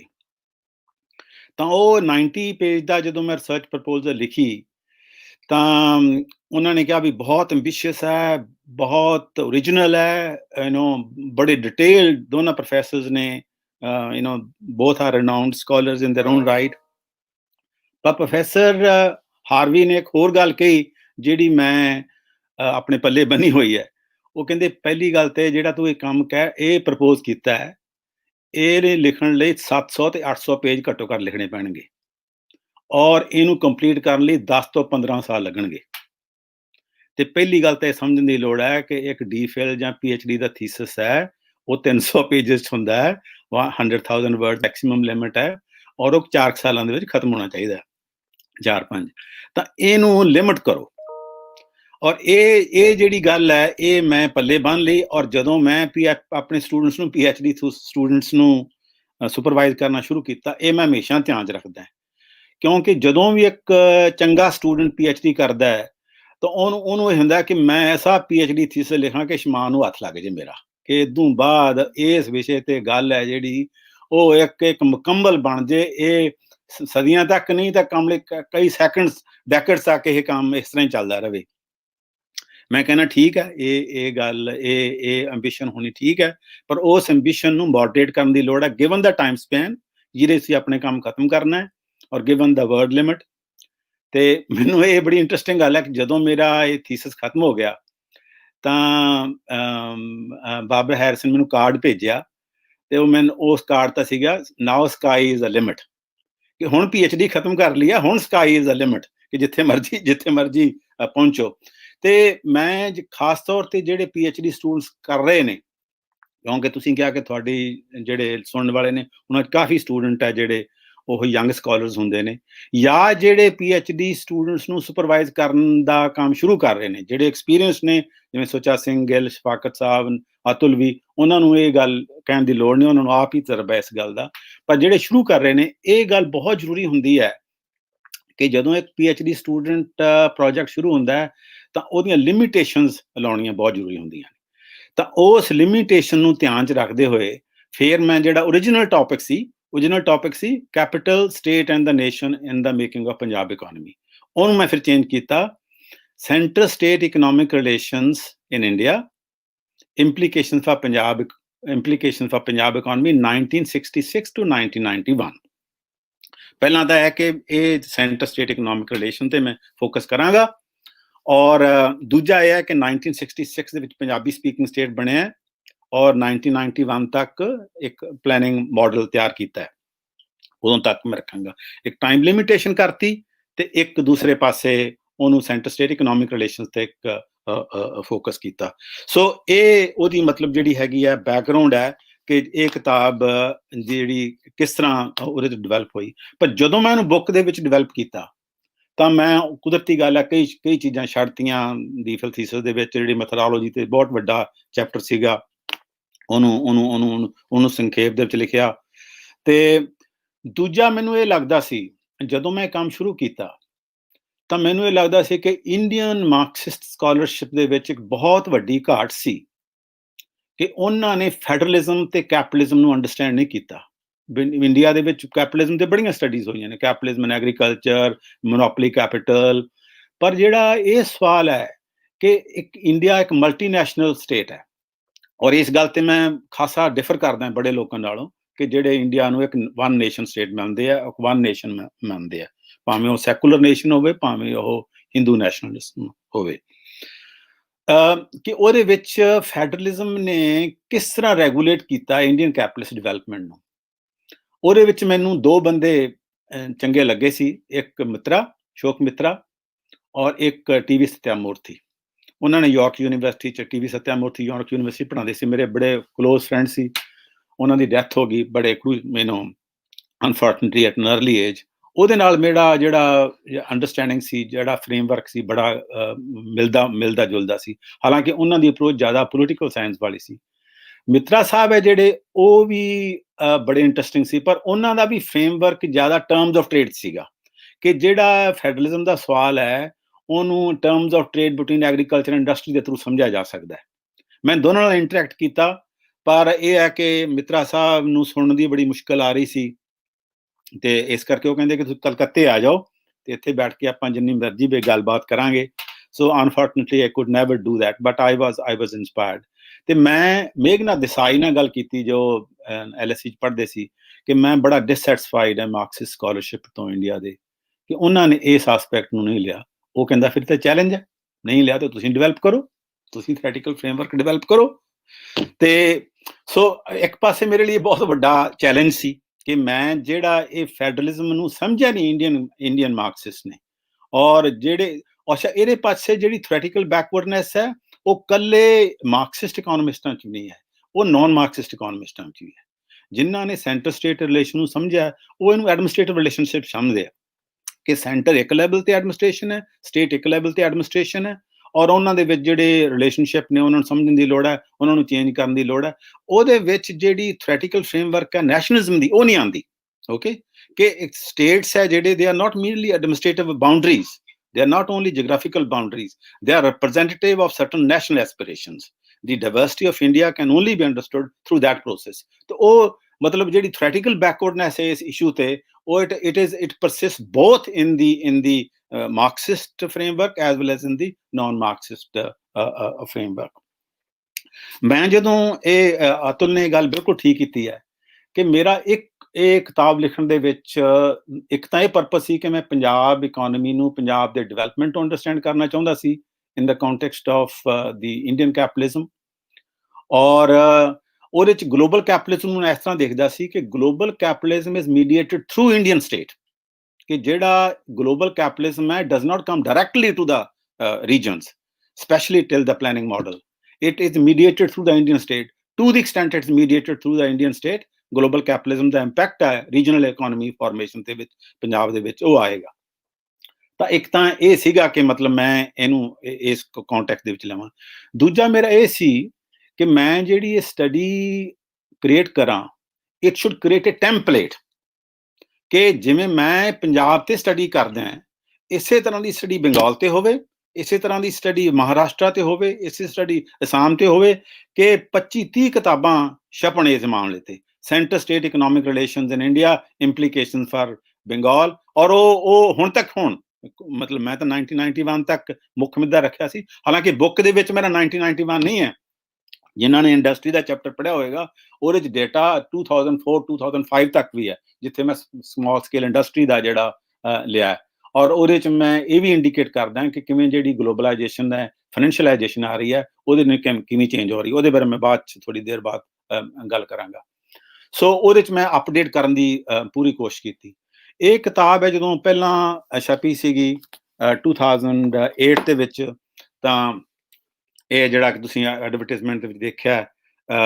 ਛਪੀ ਸੀ ਫਿਰ ਇਹਦਾ ਪੇਪਰਬੈਕ ਛਪਿਆ 2009 ਦੇ ਵਿੱਚ ਪਰ ਉਹ ਬਹੁਤ ਮਹਿੰਗੇ ਸੀ ਤੇ ਮੈਂ ਰੋਟਲੇਜ ਵਾਲਿਆਂ ਨੂੰ ਕਿਹਾ ਵੀ ਕਿ ਮੇਰੇ ਵੱਡੇ ਪਾਠਕ ਨੇ ਇੰਡੀਆ ਪੰਜਾਬ 'ਚ ਵੀ ਨੇ ਠੀਕ ਹੈ ਗਲੋਬਲ ਲੈਵਲ ਤੇ ਤਾਂ ਹੈਗੇ ਨੇ ਜਿਹੜੇ ਇਸ਼ੂਸ ਤੇ ਲੋਕੀ ਪੜ੍ਹਦੇ ਨੇ ਤਾਂ ਉਹਨਾਂ ਨੇ ਫਿਰ ਇੰਡੀਆ ਦੇ ਵਿੱਚ ਇੱਕ ਪਹਿਲਾ ਰੀਪ੍ਰਿੰਟ ਲਿਆਂਦਾ 2009 ਦੇ ਵਿੱਚ ਫਿਰ 2019 ਦੇ ਵਿੱਚ ਉਹਦਾ ਸੈਕੰਡ ਐਡੀਸ਼ਨ ਆਇਆ ਸੈਕੰਡ ਰੀਪ੍ਰਿੰਟ ਆਇਆ ਜਿਹੜਾ ਕਿ ਇਹ ਹੈ ਜਿਹੜਾ ਕਿ ਹੁਣ ਅਵੇਲੇਬਲ ਹੈ ਔਰ ਮੈਂ ਤੁਹਾਨੂੰ ਚਾਹਾਂਗਾ ਕਿ ਤੁਸੀਂ ਜੇ ਪੜ੍ਹਨਾ ਹੋਵੇ ਤਾਂ ਇਹ ਪੜ੍ਹੋ ਕਿਉਂਕਿ ਇਹਦੇ 'ਚ ਮੈਂ ਇੱਕ ਪ੍ਰਫੇਸ ਵੀ ਲਿਖਿਆ ਹੈ ਜਿਹਦੇ 'ਚ ਮੈਂ ਥੋੜਾ ਅਪਡੇਟ ਕਰਨ ਦੀ ਕੋਸ਼ਿਸ਼ ਕੀਤੀ ਹੈ ਇਸ ਇਸ਼ੂ ਨੂੰ ਸੋ ਮੇਰਾ ਜਿਹੜਾ ਪਰਪਸ ਸੀਗਾ ਕਿ ਜਿਸ ਤਰ੍ਹਾਂ ਇਹ ਟੈਂਪਲੇਟ ਹੈ ਇਹਨੂੰ ਦੂਜੇ ਸਟੇਟਸ ਲਈ ਵੀ ਯੂਜ਼ ਕੀਤਾ ਜਾ ਸਕੇ ਔਰ ਮੈਂ ਸਮਝਦਾ ਸੀ ਕਿ ਇਸ ਤਰ੍ਹਾਂ ਪਾਕਿਸਤਾਨ ਤੇ ਵੀ ਸਟੱਡੀ ਹੋਣੀ ਚਾਹੀਦੀ ਹੈ ਕਿ centre state economic relations in Pakistan, implications for Punjab, implications for Balochistan, implications for Sindh ਜੇ ਇਸ ਤਰ੍ਹਾਂ ਦੀਆਂ 30-40 ਕਿਤਾਬਾਂ ਸਭ ਛਪ ਜਾਣ ਤਾਂ then we will have a richer understanding of what it means ਕਿ ਜਿਹੜੇ ਕਿ ਮਲਟੀਨੈਸ਼ਨਲ ਸਟੇਟਸ ਨੇ ਉਹਦੇ ਵਿੱਚ ਰੀਜਨਲ ਡਿਵੈਲਪਮੈਂਟ ਕਿਸ ਤਰ੍ਹਾਂ ਦੀ ਹੁੰਦੀ ਹੈ ਤਾਂ ਇੱਕ ਮੇਰੀ ਮਤਲਬ ਇਹ ਐਂਬੀਸ਼ਨ ਵੀ ਸੀ ਇਸ ਕੰਮ ਨੂੰ ਕਰਨ ਦੀ ਅੱਛਾ ਹੁਣ ਜਿਹੜੇ ਮੈਂ ਕੁਝ ਜਿਹੜੇ ਇਸ਼ੂਜ਼ ਨੇ ਉਹ ਇਸ ਪੱਖੋਂ ਲਵਾਂਗਾ ਕਿ ਜੋ ਡਾਕਟਰ ਗਿੱਲ ਨੇ ਔਰ ਸ਼ਫਾਕਤ ਸਾਹਿਬ ਨੇ ਔਰ ਅਤੁਲ ਨੇ ਰੇਜ਼ ਕੀਤੇ ਆ ਪਰ ਬਿਫੋਰ ਦੈਟ ਬਰੀਫਲੀ ਦੇ ਵਿੱਚ ਮੈਂ ਆਪਣਾ ਆਰਗੂਮੈਂਟ ਹੈ ਉਹ ਇਸ ਬੁੱਕ ਦੇ ਵਿੱਚ ਤੁਹਾਡੇ ਨਾਲ ਸ਼ੇਅਰ ਕਰਨਾ ਚਾਹੁੰਦਾ ਹਾਲਾਂਕਿ ਇਹ ਇੰਨਾ ਟਾਈਮ ਨਹੀਂ ਹੈ ਜਿਹਦੇ 'ਚ ਸਮਰਾਈਜ਼ ਕੀਤਾ ਜਾ ਸਕੇ ਮੇਰਾ ਆਰਗੂਮੈਂਟ ਇਹ ਸੀ ਕਿ ਪਹਿਲੀ ਗੱਲ ਤਾਂ ਇਹ ਹੈ ਕਿ ਜੇ ਪੰਜਾਬ ਦੀ ਡਿਸਟਿੰਕਟਿਵਨੈਸ ਨਾ ਧਿਆਨ 'ਚ ਰੱਖੀ ਜਾਂਦੀ ਤਾਂ ਪੰਜਾਬ ਦੇ ਡਿਵੈਲਪਮੈਂਟ ਨੂੰ ਨਹੀਂ ਅੰਡਰਸਟੈਂਡ ਕੀਤਾ ਜਾ ਸਕਦਾ ਕਿ ਜੇ ਤੁਸੀਂ ਇਹ ਕਹੋ ਕਿ ਦੇਰ ਆਰ ਸਟੇਟਸ ਇਨ ਇੰਡੀਆ ਔਰ ਦੇਰ ਆਰ ਸੈਂਟਰ ਸਟੇਟ ਰਿਲੇਸ਼ਨਸ ਔਰ ਹਰ ਸਟੇਟ ਦੀ ਜਿਹੜੀ ਸੈਂਟਰ ਨਾਲ ਰਿਲੇਸ਼ਨਸ਼ਿਪ ਹੈ ਉਹ ਇੱਕ ਯੂਨੀਫਾਰਮ ਪੈਟਰਨ ਹੈ ਫਿਰ ਹਰਿਆਣਾ ਦੇ ਵਿੱਚ ਝਗੜਾ ਕਿਉਂ ਨਹੀਂ ਹੋਇਆ Haryana is very close to Punjab in terms of the economic structure unless you bring Sikhism, the rise of Sikhism, distinctive identity which Sikhism provides to Punjab, you cannot understand the conflict in Punjab. ਇੱਕ ਤਾਂ ਮੈਂ ਇਹ emphasises ਕਰਨਾ ਚਾਹੁੰਦਾ ਸੀ ਜਿਹੜਾ second chapter ਹੈ ਮੇਰਾ book ਦਾ ਕੋਈ 50 ਪੇਜ ਦਾ ਉਹ ਇਸ ਚੀਜ਼ ਨੂੰ ਐਮਫਸਾਈਜ਼ ਕਰਦਾ ਹੈ ਕਿ ਜਿਹੜੀ ਡਿਸਟਿੰਕਟਿਵਨੈਸ ਹੈ ਸਿੱਖਿਜ਼ਮ ਦੇ ਰਾਈਜ਼ ਕਰਨ ਨਾਲ ਜਿਹੜੀ ਪੰਜਾਬੀ ਨੈਸ਼ਨਲਿਜ਼ਮ ਦੀ ਰਾਈਜ਼ ਹੋਇਆ ਜਿਹਦੇ ਸਿੱਖ ਨੈਸ਼ਨਲਿਜ਼ਮ ਪਾਰਟ ਹੈ ਸਿੱਖ ਨੈਸ਼ਨਲਿਜ਼ਮ ਉਹਦਾ ਅਲੱਗ ਹਿੱਸਾ ਵੀ ਹੈ ਉਹਦੇ ਨਾਲ ਇੰਟਰੈਕਟ ਵੀ ਕਰਦਾ ਉਹਦੇ ਨਾਲ ਟੈਨਸ਼ਨ ਵੀ ਹੈ ਕੌਨਫਲਿਕਟ ਨਹੀਂ ਮੈਂ ਕਹਾਂਗਾ there is a tension between them but there is also very close relationship ਉਹਨੂੰ ਅੰਡਰਸਟੈਂਡ ਕਰਨ ਦੀ ਲੋੜ ਹੈ ਇਸੇ ਤਰ੍ਹਾਂ ਹੀ ਜੇ ਤੁਸੀਂ ਕਸ਼ਮੀਰ ਨੂੰ ਅੰਡਰਸਟੈਂਡ ਕਰਨਾ ਹੈ ਤਾਂ ਉਸੇ ਤਰ੍ਹਾਂ ਨਹੀਂ ਕਰ ਸਕਦੇ ਜਿਵੇਂ ਮਹਾਰਾਸ਼ਟਰ ਨੂੰ ਕਰ ਸਕਦੇ ਇਸ ਕਰਕੇ ਇੱਕ ਤਾਂ ਇਹ ਹੈ ਕਿ ਸਾਰੇ ਸਟੇਟਸ ਨੂੰ ਈਵਨ ਨਹੀਂ ਗਿਣਿਆ ਜਾ ਸਕਦਾ there is a great degree of unevenness in the formation of Indian states ਔਰ ਜੇ ਤੁਸੀਂ ਉਹਨਾਂ ਦੀ ਡਿਵੈਲਪਮੈਂਟ ਅੰਡਰਸਟੈਂਡ ਕਰਨੀ ਹੈ ਤਾਂ ਉਹਨਾਂ ਦੀ ਡਿਸਟਿੰਕਟਿਵ ਰੀਜਨਲ ਆਇਡੈਂਟੀਟੀ ਨੂੰ ਨਾਲ ਲਿਆਉਣਾ ਪਊਗਾ ਇਹ ਕੇਸ ਮੈਂ ਪਾਕਿਸਤਾਨ ਦੇ ਵਿੱਚ ਵੀ ਕਹਾਂਗਾ ਸ਼ਫਾਕਤ ਸਾਹਿਬ ਨੇ ਜਿਵੇਂ ਗੱਲ ਕੀਤੀ ਹੈ ਕਿ ਉੱਥੇ ਇੰਡੀਅਨ ਪੰਜਾਬ ਦੇ ਵਿੱਚ ਜਿਹੜੀ ਪੰਜਾਬੀ ਲੈਂਗੁਏਜ ਹੈ ਉਹ ਸੀਕ੍ਰੇਟ ਲੈਂਗੁਏਜ ਹੈ ਸਿੱਖਿਜ਼ਮ ਦੀ ਇਸ ਕਰਕੇ ਉਹਦੀ ਇੰਪੋਰਟੈਂਸ ਹੈ ਪਰ ਇੰਡੀਅਨ ਪਾਕਿਸਤਾਨ ਪੰਜਾਬ ਦੇ ਵਿੱਚ ਨਹੀਂ ਹੈ ਮੈਂ ਇਸ ਗੱਲ ਤੇ ਮੇਰੀ ਅੰਡਰਸਟੈਂਡਿੰਗ ਇਹ ਹੈ ਕਿ ਜਿਹੜੀ ਮਦਰ ਟੰਗ ਹੈ ਜਿਹੜੀ ਮਦਰ ਲੈਂਗੁਏਜ ਹੈ ਜਿਹੜੀ ਉਹ it is at a fundamental level free from religious consideration ਜਿਹੜੀ ਤੁਸੀਂ ਆਪਣੀ ਮਾਂ ਬੋਲੀ ਹੈ ਜਿਹਦੀ ਤੁਹਾਡਾ ਆਪਣਾ ਮੁਹਾਵਰਾ ਹੈ ਜਿਹਦੇ ਤੁਹਾਡੀ ਕ੍ਰੀਏਟਿਵਿਟੀ ਹੈ ਇਹ ਠੀਕ ਹੈ ਕਿ ਇਹ ਪੰਜਾਬ ਦੀ ਜਿਹੜੀ ਹਿਸਟਰੀ ਹੈ ਉਹ ਮੈਂ ਆਪਣੇ ਹਿਸਟੋਰੀਕਲ ਚੈਪਟਰ 'ਚ ਕੀਤੀ ਹੈ ਕਿ ਇਹਦੇ 'ਚ ਫਾਲਟ ਲਾਈਨਸ ਆਈਆਂ ਨੇ ਉਹ ਫਾਲਟ ਲਾਈਨਸ 19th ਸੈਂਚੁਰੀ 'ਚ ਨੇ ਉਹਦੀਆਂ ਰੂਟਸ 19th ਸੈਂਚੁਰੀ ਜਿਨ੍ਹਾਂ ਨੂੰ ਚੰਗੀ ਤਰ੍ਹਾਂ ਡਿਟੇਲ ਕੀਤਾ, ਆਪਣੀ ਡਿਫਰੈਂਟ ਰਾਈਟਿੰਗ ਦੇ ਵਿੱਚ ਵੀ ਕੀਤਾ, but that remain the fundamental situation. ਪਰ ਇੰਡੀਅਨ ਪੰਜਾਬ ਦੀ ਤੇ ਪਾਕਿਸਤਾਨ ਪੰਜਾਬ ਦੀ ਇੱਕ ਡਿਸਟਿੰਕਸ਼ਨ ਇਹ ਹੈ ਕਿ Indian Punjab is a marginal state in the Indian setup, okay. ਇਹਦੀ 2% ਸਿੱਖਾਂ ਦੀ ਪਾਪੂਲੇਸ਼ਨ ਹੈ, ਜੇ ਸਾਰੇ ਪੰਜਾਬ ਨੂੰ ਲਿਆਏ ਜਾਂਦੇ ਤਾਂ ਥੋੜੀ 2% ਤੋਂ ਥੋੜੀ ਜਿਹੀ ਜ਼ਿਆਦਾ ਹੈ। It's a small state compared with it doesn't mean ਕਿ it is small state globally ਜੇ ਪੰਜਾਬ ਨੂੰ ਧਿਆਨ ਚ ਰੱਖਿਆ ਜਾਵੇ ਤਾਂ ਦੁਨੀਆ ਦੇ ਅੱਧੇ ਮੁਲਕਾਂ ਨਾਲੋਂ ਵੱਡਾ ਮੁਲਕ ਹੈ, but given the large scaleness of India, it's a small state. It has very little political bargaining power. ਪਰ ਪਾਕਿਸਤਾਨ ਇਹਦੇ ਚ ਉਲਟ ਹੈ। ਪਾਕਿਸਤਾਨ ਦੇ ਵਿੱਚ ਜਿਹੜੀ ਪੰਜਾਬੀ elite ਹੈ ਜਾਂ ਪੰਜਾਬ ਹੈ, ਡੋਮੀਨੈਂਟ ਸਟੇਟ ਹੈ, ਔਰ ਉਹਦੀ ਡੋਮੀਨੇਸ਼ਨ ਦਾ ਹੀ ਇਹ ਹਿੱਸਾ ਸੀ ਕਿ ਜਿਹੜਾ ਬੰਗਲਾਦੇਸ਼ ਉੱਥੇ ਨਵਾਂ ਬਣਿਆ, ਕਿ ਉਹ ਇਸ ਗੱਲ ਨੂੰ ਉਹ ਵਿਲਿੰਗ ਨਹੀਂ ਕਿ ਉਹਨੂੰ ਆਟੋਨਮੀ ਦਿੱਤੀ ਜਾ ਸਕੇ। ਜੇ ਉਹਦੀ ਲਿੰਗੁਇਸਟਿਕ ਆਇਡੈਂਟੀਟੀ ਨੂੰ ਰੈਕਗਨਾਈਜ਼ ਕਰਦੇ, ਉਰਦੂ ਨਾ ਥੋਪਦੇ, ਤਾਂ ਸ਼ਾਇਦ ਈਸਟ ਬੰਗਾਲ ਉੱਥੋਂ ਤੋਂ ਸਸੀਡ ਨਾ ਹੁੰਦਾ।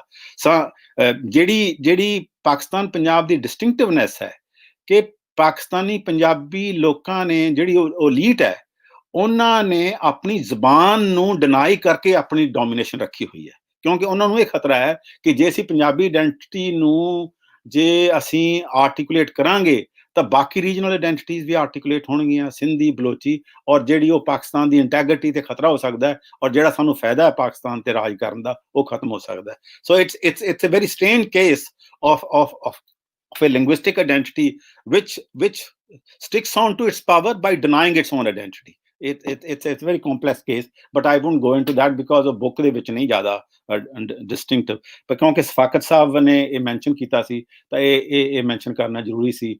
ਔਰ ਦੂਜੀ ਗੱਲ ਹੈ ਕਿ ਪਾਕਿਸਤਾਨ ਤੋਂ ਬੜੇ ਲੋਕੀ ਨੇ ਜਿਹੜੇ ਸੁਣ ਰਹੇ ਨੇ, ਪਾਕਿਸਤਾਨ 'ਚ ਇੰਟਰਸਟਡ ਨੇ, ਉਹਨਾਂ ਨੂੰ ਵੀ ਮੈਂ ਇਹ ਕਹਾਂਗਾ ਕਿ ਇਹ ਜਿਹੜਾ ਇਸ਼ੂ ਹੈ ਸੈਂਟਰ ਸਟੇਟ ਰਿਲੇਸ਼ਨ ਦਾ, it is not something unique to India, in fact it's globally. ਉਹ ਬੁੱਕ ਦੇ ਵਿੱਚ ਮੈਂ ਲਿਖਿਆ ਕਿ ਜਿਹੜੀਆਂ ਡਿਫਰੈਂਟ ਫੈਡਰੇਸ਼ਨਸ ਨੇ ਉਹਨਾਂ ਦੇ ਵਿੱਚ ਕਿਵੇਂ ਹੁੰਦਾ। ਅੱਛਾ, ਹੁਣ ਜਿਹੜੇ ਕੁਛ ਸਵਾਲ ਮੈਂ ਇਸ ਗੱਲ ਤੇ ਆਉਣਾ ਚਾਹੁੰਦਾ ਕਿ ਜਿਹੜਾ 1991 ਤੋਂ ਬਾਅਦ ਚੇਂਜ ਆਈ ਹੈ, ਓਕੇ, ਉਹਦਾ ਤੇ 1991 ਤੋਂ ਤੱਕ ਜਿਹੜੀ ਚੇਂਜ ਰਹੀ ਹੈ ਉਹਦੇ 'ਚ ਕੀ ਡਿਫਰੈਂਸਿਸ ਨੇ। 1991 ਤੱਕ ਪਲਾਨ ਡਿਵੈਲਪਮੈਂਟ ਸੀ, ਔਰ ਜਿਹੜੀ ਇੱਕ ਗੱਲ ਮੈਂ ਐਮਫੇਸਾਈਜ਼ ਕੀਤੀ ਹੈ ਕਿ ਫੈਡਰਲਿਜ਼ਮ ਨੂੰ ਜੇ ਇੰਡੀਅਨ ਨੈਸ਼ਨਲਿਜ਼ਮ ਦੇ ਨਾਲ ਨਾ ਜੋੜਿਆ ਜਾਵੇ ਤਾਂ ਫੈਡਰਲਿਜ਼ਮ ਨਹੀਂ ਸਮਝਿਆ ਜਾ ਸਕਦਾ। Federalism is not simply relationship between center and state. It is a relationship of competing nationalism. कि जेड़ा Indian federalism है, it's subordinated to Indian nationalism. कि Indian state the historic project see to build one nation out of diversities. जेड़ी political leadership C India the, Nehru, Patel, Gandhi, etc., but especially Nehru, they were very clear about this. कि ये बहुत diverse country है, और इस diverse country नू असी ਇੱਕ ਯੂਨੀਫਾਈਡ ਨੇਸ਼ਨ ਦੇ ਵਿੱਚ ਬਣਾਉਣਾ ਹੈ। ਤਾਂ ਜਿਹੜਾ federalism the dimension C, it was ਸਬਆਰਡੀਨੇਟਡ to the project of nation building. ਇਸ ਕਰਕੇ ਜੇ ਤੁਸੀਂ ਨੈਸ਼ਨਲਿਜ਼ਮ ਨੂੰ ਨਾ ਲਿਆਓਗੇ ਕਿ ਇੰਡੀਅਨ ਸਟੇਟ ਦਾ ਹਿਸਟੋਰਿਕ ਪ੍ਰੋਜੈਕਟ ਕੀ ਹੈ, it doesn't matter whether it's a secular nationalism or it is a Hindu nationalism. The project is to build to weaken regional identities, to create one unified identity. ਉਹਦੇ ਵਿੱਚੋਂ ਜਿਹੜੇ conflict ਹੈ understand ਕੀਤੇ ਜਾ ਸਕਦੇ ਆ partially, Punjab, Kashmir, Mizoram, Nagaland marginal states ਹੈ। ਇਸੇ ਕਰਕੇ ਤੁਸੀਂ ਇਹ ਦੇਖੋਗੇ ਕਿ Haryana, Rajasthan, UP, Madhya Pradesh ਵਿੱਚ regional identity ਨਹੀਂ, because they identify with the centralized nationalism. So ਇੱਕ ਤਾਂ ਇਹ ਗੱਲ ਹੈ ਕਿ ਫੈਡਰਲਿਜ਼ਮ ਨੂੰ ਇੰਡੀਆ ਦੇ ਵਿੱਚ ਅੰਡਰਸਟੈਂਡ ਕਰਨ ਲਈ ਜਿਹੜੇ ਲੋਕੀ ਸੈਂਟਰ ਸਟੇਟ ਰਿਲੇਸ਼ਨਸ ਪੜ੍ਹਦੇ ਨੇ, ਫੈਡਰਲਿਜ਼ਮ ਪੜ੍ਹਦੇ ਨੇ, ਜੇ ਉਹਨੂੰ ਸਿੰਪਲੀ ਐਡਮਿਨਿਸਟ੍ਰੇਟਿਵ ਰਿਲੇਸ਼ਨਸ਼ਿਪ ਸਮਝੀ ਜਾਣਗੇ ਤਾਂ ਇੱਕ ਕੀ ਡਿਮੈਂਸ਼ਨ ਹੈ ਜਿਹੜੀ ਫੈਡਰਲਿਜ਼ਮ ਦੇ ਨਹੀਂ ਸਮਝ ਸਕਦੇ ਜੇ ਉਹ ਨੈਸ਼ਨਲਿਜ਼ਮ ਦਾ ਐਸਪੈਕਟ ਨਹੀਂ ਲੈ ਸਕਦੇ। ਤਾਂ ਇੱਕ ਤਾਂ ਇਸ ਬੁੱਕ ਦਾ ਇਹ ਮੁੱਖ ਮੁੱਦਾ ਸੀ। ਔਰ ਦੂਸਰਾ ਇਹ ਹੈ ਕਿ ਜਿਹੜੀ ਡਿਵੈਲਪਮੈਂਟ ਹੈ ਉਹ development is also gear to this. ਹੁਣ ਪਲੈਨਿੰਗ ਬਾਰੇ ਲੋਕੀ ਇਹ ਕਹਿੰਦੇ ਆ ਕਿ ਪਲੈਨਿੰਗ ਦਾ ਪਰਪਸ ਇਹ ਸੀਗਾ ਕਿ ਉਹ ਪਬਲਿਕ ਸੈਕਟਰ ਇਨਵੈਸਟਮੈਂਟ ਲਿਆ ਕੇ ਪ੍ਰਾਈਵੇਟ ਸੈਕਟਰ ਨੂੰ ਸਬਸਿਡਾਈਜ਼ ਕਰਕੇ ਕੈਪੀਟਲਿਸਟ ਡਿਵੈਲਪਮੈਂਟ ਕਰਨੀ ਹੈ। ਬਿਲਕੁਲ ਠੀਕ ਹੈ, ਇਹਦੇ 'ਚ ਕੋਈ ਸ਼ੱਕ ਨਹੀਂ ਕਿ ਜਿਹੜਾ ਸੈਕੰਡ ਵਰਲਡ ਵਾਰ ਤੋਂ ਬਾਅਦ ਪਲੈਨਿੰਗ ਦੀ ਇੰਪੋਰਟੈਂਸ ਹੈ, ਸੋਵੀਅਤ ਇੰਡਸਟਰੀਲਾਈਜੇਸ਼ਨ ਦੇ ਵਿੱਚ ਸਟੇਟ ਦੀ ਇੰਪੋਰਟੈਂਸ ਸੀ, ਕੇਨਜੀਅਨ ਇਕਨੋਮਿਕਸ ਨੇ ਵੀ ਸਟੇਟ ਦੀ ਇੰਪੋਰਟੈਂਸ ਨੂੰ ਰੈਕਗਨਾਈਜ਼ ਕੀਤਾ। ਉਹ ਕੰਸੈਂਸਸ ਬਣ ਚੁੱਕੀ ਸੀ ਆਫਟਰ ਦੀ ਗ੍ਰੇਟ ਡਿਪਰੈਸ਼ਨ ਕਿ ਸਟੇਟ ਨੂੰ ਇੰਟਰਵੀਨ ਕਰਨਾ ਪੈਂਦਾ। ਪਰ planning was also a political project, ਜਿਹੜਾ ਕਿ ਮੈਂ ਬੁੱਕ ਦੇ ਵਿੱਚ ਲਿਖਿਆ ਹੈ। Nehru saw that very, very clearly that planning is not merely an economic instrument. Planning is also a political project. ਕਿਉਂਕਿ planning ਦੇ through ਅਸੀਂ ਕੀ ਕਰਨਾ ਹੈ ਕਿ we want to build up regional equitable regional development. ਕਿਉਂਕਿ ਇਹ understood C from the project of Indian nationalism ਕਿ ਜੇ regional inequalities ਵੱਧ ਜਾਣਗੀਆਂ ਤਾਂ nation can't be kept together. It is very important that the Indian state intervenes in the development process through the planning process to bring about regional inequalities. ਇੱਕ ਪਾਸੇ ਤਾਂ ਇਹ ਸੀ, ਦੂਸਰੇ ਪਾਸੇ ਪੰਜਾਬ ਦੇ ਕੰਟੈਕਸਟ ਦੇ ਵਿੱਚ ਜਿਹੜੀ ਗੱਲ ਮਹੱਤਵਪੂਰਨ ਆਈ ਕਿ ਇੰਡੀਆ ਬਹੁਤ ਹੀ ਕ੍ਰੂਸ਼ਲ ਲੈਵਲ ਤੇ ਆਫਟਰ ਇੰਡੀਪੈਂਡੈਂਸ ਵਾਸ ਫੂਡ ਡਿਪੈਂਡੈਂਟ। ਔਰ ਜੇ ਇੱਕ ਨੇਸ਼ਨ ਨੇ ਇੱਕ ਇੰਡੀਪੈਂਡੈਂਟ ਨੇਸ਼ਨ ਡਿਵੈਲਪ ਕਰਨਾ ਹੈ ਤਾਂ ਉਹਦੇ ਲਈ ਫੂਡ ਸੈਲਫ ਸਫੀਸ਼ੀਐਂਸੀ ਬਹੁਤ ਜ਼ਰੂਰੀ ਹੈ। ਔਰ ਇੰਡੀਆ ਨੇ ਐਕਸਪੀਰੀਅੰਸ ਕਰਨਾ ਸ਼ੁਰੂ ਕਰਤਾ ਸੀ ਕਿ ਅਮਰੀਕਾ ਜੋ ਫੂਡ ਏਡ ਦਿੰਦਾ ਸੀ ਔਰ ਇੰਡੀਆ ਉਹਦੇ ਤੇ dependent C. America was using food aid to twist the arms of Indian state leaders. ਇਸੇ ਕਰਕੇ ਜੋ ਇੰਡੀਅਨ ਪੋਲੀਟੀਕਲ ਲੀਡਰਸ਼ਿਪ ਇਸ ਬਾਰੇ acutely conscious ਨਹੀਂ ਕਿ ਸਾਨੂੰ ਫੂਡ ਸੈਲਫ ਸਫੀਸ਼ੀਐਂਸੀ ਦੀ ਲੋੜ ਹੈ। ਮੈਂ ਤੁਹਾਨੂੰ ਇੱਕ ਦੋ ਲਾਈਨਾਂ ਪੜ੍ਹ ਕੇ ਸੁਣਾਉਣੀ ਚਾਹੁੰਦਾ। ਇਹ ਪੇਜ 191 ਤੇ ਹੈ ਤੇ ਇੰਦਰਾ ਗਾਂਧੀ ਦੀ ਸਟੇਟਮੈਂਟ ਹੈ, ਉਹਦੀ ਆਪਣੀ ਇੰਟਰਵਿਊ ਹੈ ਜਿਹਦੇ 'ਚ ਉਹ ਕਹਿੰਦੀ ਹੈ ਕਿ when she was asked about the Green Revolution strategy, within quotes, these are her words, that the Green Revolution strategy had been involved, it was a question of sheer survival. It was a question of sheer national survival. C. Subramaniam, agriculture minister ਸੀ ਇਸ period ਦੇ ਵਿੱਚ, and he's considered as the father of the Green Revolution. ਉਹਦੀ ਆਪਣੇ words ਨੇ, ਉਹ ਕਹਿੰਦਾ our political survival was dependent on food production. Exactly. So, quote, our political survival was dependent on food production, unquote.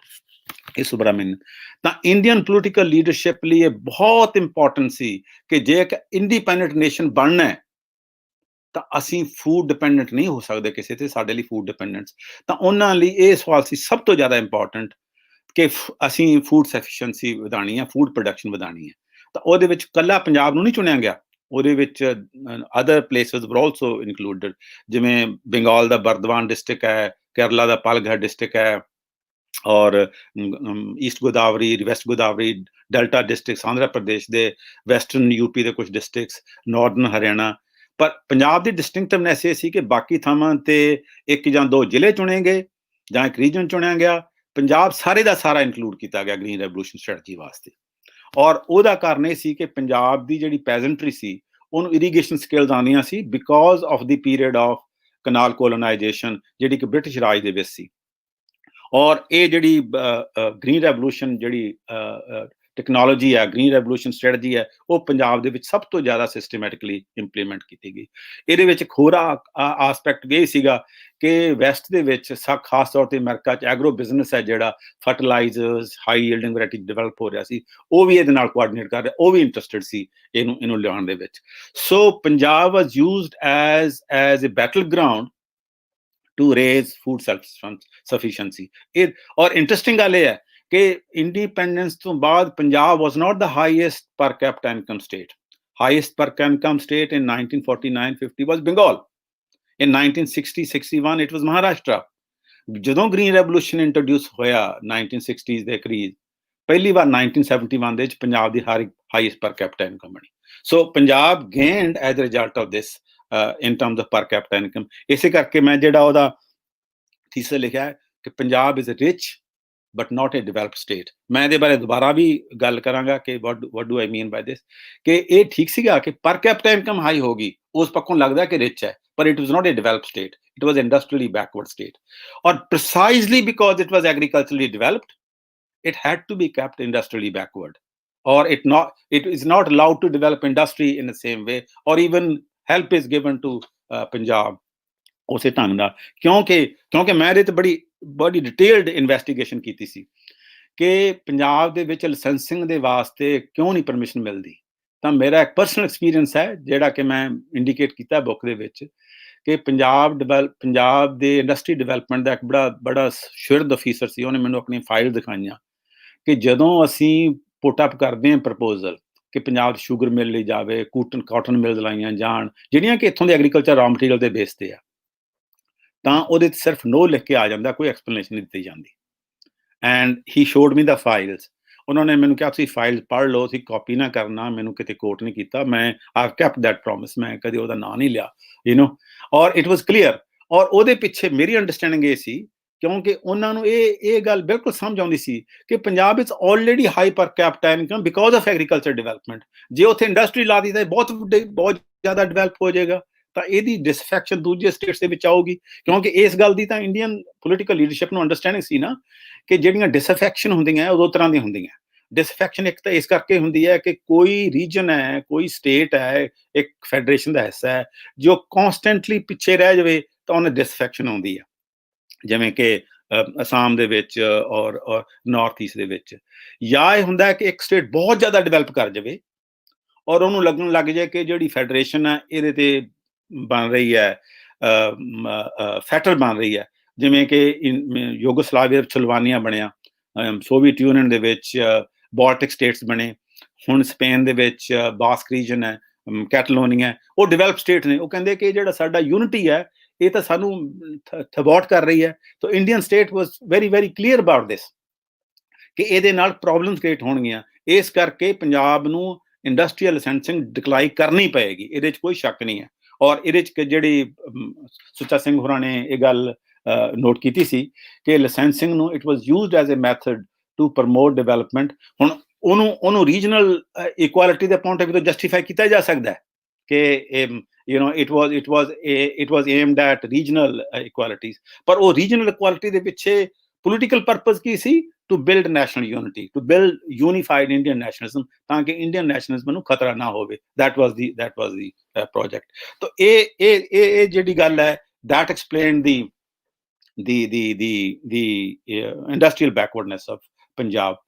ਤੇ financial relation ਦੀ ਜਿਹੜੀ ਗੱਲ ਹੈ ਜਿਹੜੀ ਕਿ ਮੈਂ ਚੌਥੇ ਚੈਪਟਰ ਦੇ ਵਿੱਚ ਕੀਤੀ ਹੈ, ਉਹ ਵੀ ਇਸੇ ਤਰ੍ਹਾਂ ਸਮਝਣ ਦੀ ਲੋੜ ਹੈ ਕਿ ਜਿਹੜਾ ਇੱਕ ਫਾਰਮੂਲਾ ਅਡਾਪਟ ਕੀਤਾ ਜਾਂਦਾ ਸੀਗਾ ਕਿ ਜਿੱਥੇ poverty is one of the indicators to get more financial, Punjab obviously will not fulfill that criteria because the per capita income high C.